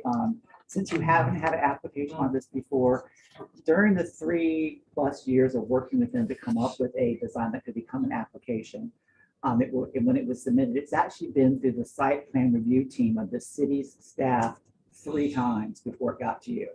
And that site plan review team includes members of the electric utility, water sewer utility, Palm Beach Fire Rescue, Palm Beach Sheriff's Office, various members of my department, which include both planning and zoning, historic preservation, and the building. And also the Lake Worth Drainage District is asked to make comment, as well as South Florida Water Management District. Waste removal. And that's public services. I'm Yes, getting sir. them, We've jumped through a lot of. because they cover a couple of items. And so there have been modifications and edits specifically in this area coming out of the site plan review team. I think this is at least probably the 4th area iteration of this since it was submitted back in January to deal with issues like what you're Not requesting. only the architectural, but I'm a banker career, so it's an unproven hotel market. because Lake Worth hasn't had this in decades. So it's somebody taking the risk on our town in an unproven market. And that's very important to carry that message through. And I ask that all these commentary that was provided to the board and the commentary here that's reported, that it be read and forwarded to every commissioner, city commissioner and the mayor. Very important. This is an important project to the city. And frankly, don't have a problem with the architecture and the look, but it is a very important project and there's a lot of moving parts. My only concern is that this board has approved many projects and I don't see them going up. And I can't quite pinpoint out what each one has its particular situation, but I think it's important that we don't let certain expirations run out, that we continuously inform the developer of our positions and be clear, honest in the communication so that we can get this done. Is it in our purview as a P and Z portion of this, to discuss any incentives that you've got public development incentives for your setbacks, for your height, for your density, things like that. Any other incentives for improvement of public right of ways or public utilities and things like that? Well, none of those incentives that might come out of this are inclusive. And one of the things that's kind of missing from this, have been discussions with the previous commission and the current commission about $1 million being attributed to streetscape improvements for the block. That has not been designed. That's going to be a collaborative effort between the city and the applicant. And as I understand it, if that streetscape money is approved as an incentive, it will be transferred to the applicant to improve that streetscape on the Lake First, Gulfview, and Lakeside Drive streetscapes. The other incentives, the electric utility investment incentive, is already built into our code, though the commission has now requested us to sunset it. It's based on a proportionate share of return to the developer of the new revenues attributed to the electric, water, sewer, and stormwater fund. How it's designed, they get, if after 3 years of operation, if they perform as we have anticipated through a performer, they get a check. As it's worked out now, according to our fees and charges, that incentive is about $146,000, thereabout, give a little bit. If the project does not perform as we have anticipated, they only get a proportionate share of that incentive based on what utilities they've actually generated. If we do better than performance, the city keeps the difference. It is their incentive is based on that the city will be flush, having covered the expenditure of the incentive within 5 to 6 years of overall operation of the city. It was looked at as a seed money to help provide an incentive to a developer to cover some of the soft costs, but they're not getting it until after the project is operated for 3 years. Some of the other incentives do not happen if they are approved unless the project happens. The ad valorem property tax freeze doesn't go into effect unless you do a project. The TIF financing from the CRA, which you were very familiar with, will not happen if the project doesn't happen. The two things that are included in the LOI, a letter of intent, and there's another letter of understanding, the infrastructure for the electric and water sewer, those are things that are already in our capital improvement plan anyway. They may be being sped up a little bit, but actually probably not, because the project's been delayed because of COVID for 2.5 years. I don't think it's out of sync now, but those things will be happening anyway, whether this project moves forward or not. Like the undergrounding of the electric, right, but not necessarily the rerouting of the sewer more. Well, the water sewer needs to be dealt with because it's actually probably at the end of its life, and it actually is in the alley that has been abandoned. That It has to be moved. It has to be moved at some it point. needs to be moved and rerouted. So if we approve this, or if we recommend approval, we are accepting the conditions that all of the other departments have Right. given. Plus the two additional we've added to the new construction one about the permitting and the certificates of occupancy. We want to add those to this as well. So they'll all be in sync with each other. So this goes where now? It will go to the city commission for 2 public hearings. Now, what you may notice when it gets to the commission, they're not going to be reviewing the certificates of appropriateness, which you've already approved, but their validation and entitlement, they're being vested, is contingent upon the city commission approving the ordinance. If the city commission doesn't approve the ordinance, the approvals of your CFAs kind of go away. You have to have one with the other one. There also will be a number of other items going before the commission at or about the same time involving the infrastructure incentive, the possible investment incentive from utilities, the recordation of some issues regarding access easements. There are some agreements in some other items that will be coming at or about the same time. So you might see 6 or 7 items on the agenda for the commission, even though you've only put forward the one of the ordinance. There are no incentives that are perpetual. These are all incentives that either run out at maximum, let's say 10 years. Yes. Any maximum. Okay, so after 10 years, the city gets the benefit of a project that is 20, 40, $30 million. We get tax revenue from that project plus the added enhancement it does to the neighborhood, the business community, the residential.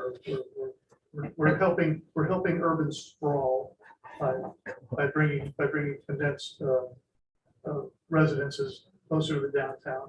So I mean that the benefits are perpetual, but the incentives are very temporary. And the economic analysis that you will get, which I think the commission's asked for a third-party verifier as of today, does show that from the time that the CO and the building is in operation, we get business license fees, we get certificate of use and occupancy fees and inspections. There's a proportionate sales tax return to the city. There's also an internal administrative transfer fund fee that includes sales taxes and some other things based on the utility revenue globally. And that's estimated to be as much as over $100,000 to the benefit of the general fund from the first year the project opens. That I won't give you a specific number, but even though you're foregoing some taxes for 10 years on the historic and 10 years on the new construction, there are direct benefits in the neighborhood of $150,000 or so to the general fund for those 10, and it will go up as different things change. So it's not like the city's going into the hole day one and having to wait 10 years to get new revenue. There will be new revenues coming to the city, even though the tax revenue is frozen. So this will be an analysis by an outside Well, organization. there's a group from DC that is doing a full economic analysis of the benefits, both from the hotel, direct, indirect, that the guilds have provided a great deal of information to. We gave them our elementary perform, which I was in charge of doing, which is a very complicated spreadsheet.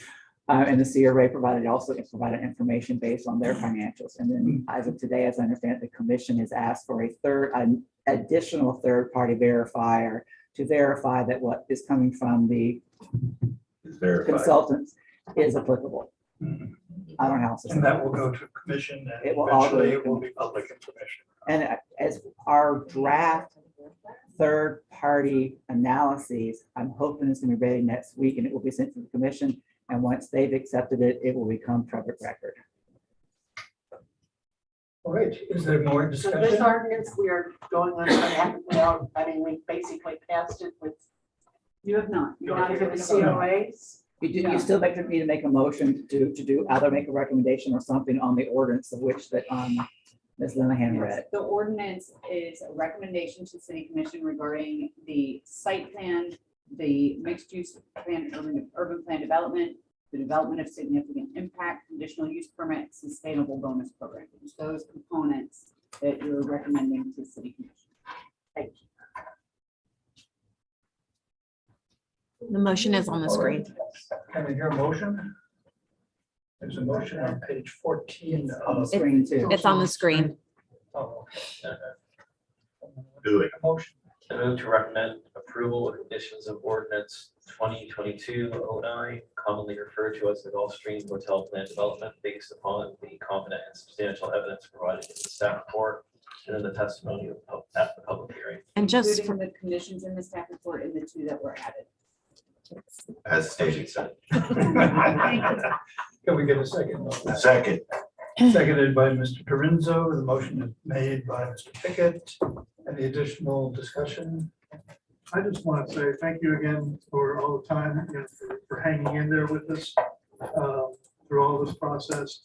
This is a very, very large step forward for that project, and I hope it carries on without haste, with no delays.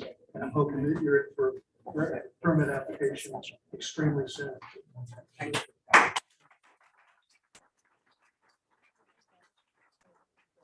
Favor, aye. Aye. Opposed, nay. Since I voted nay on the other, I vote nay on this.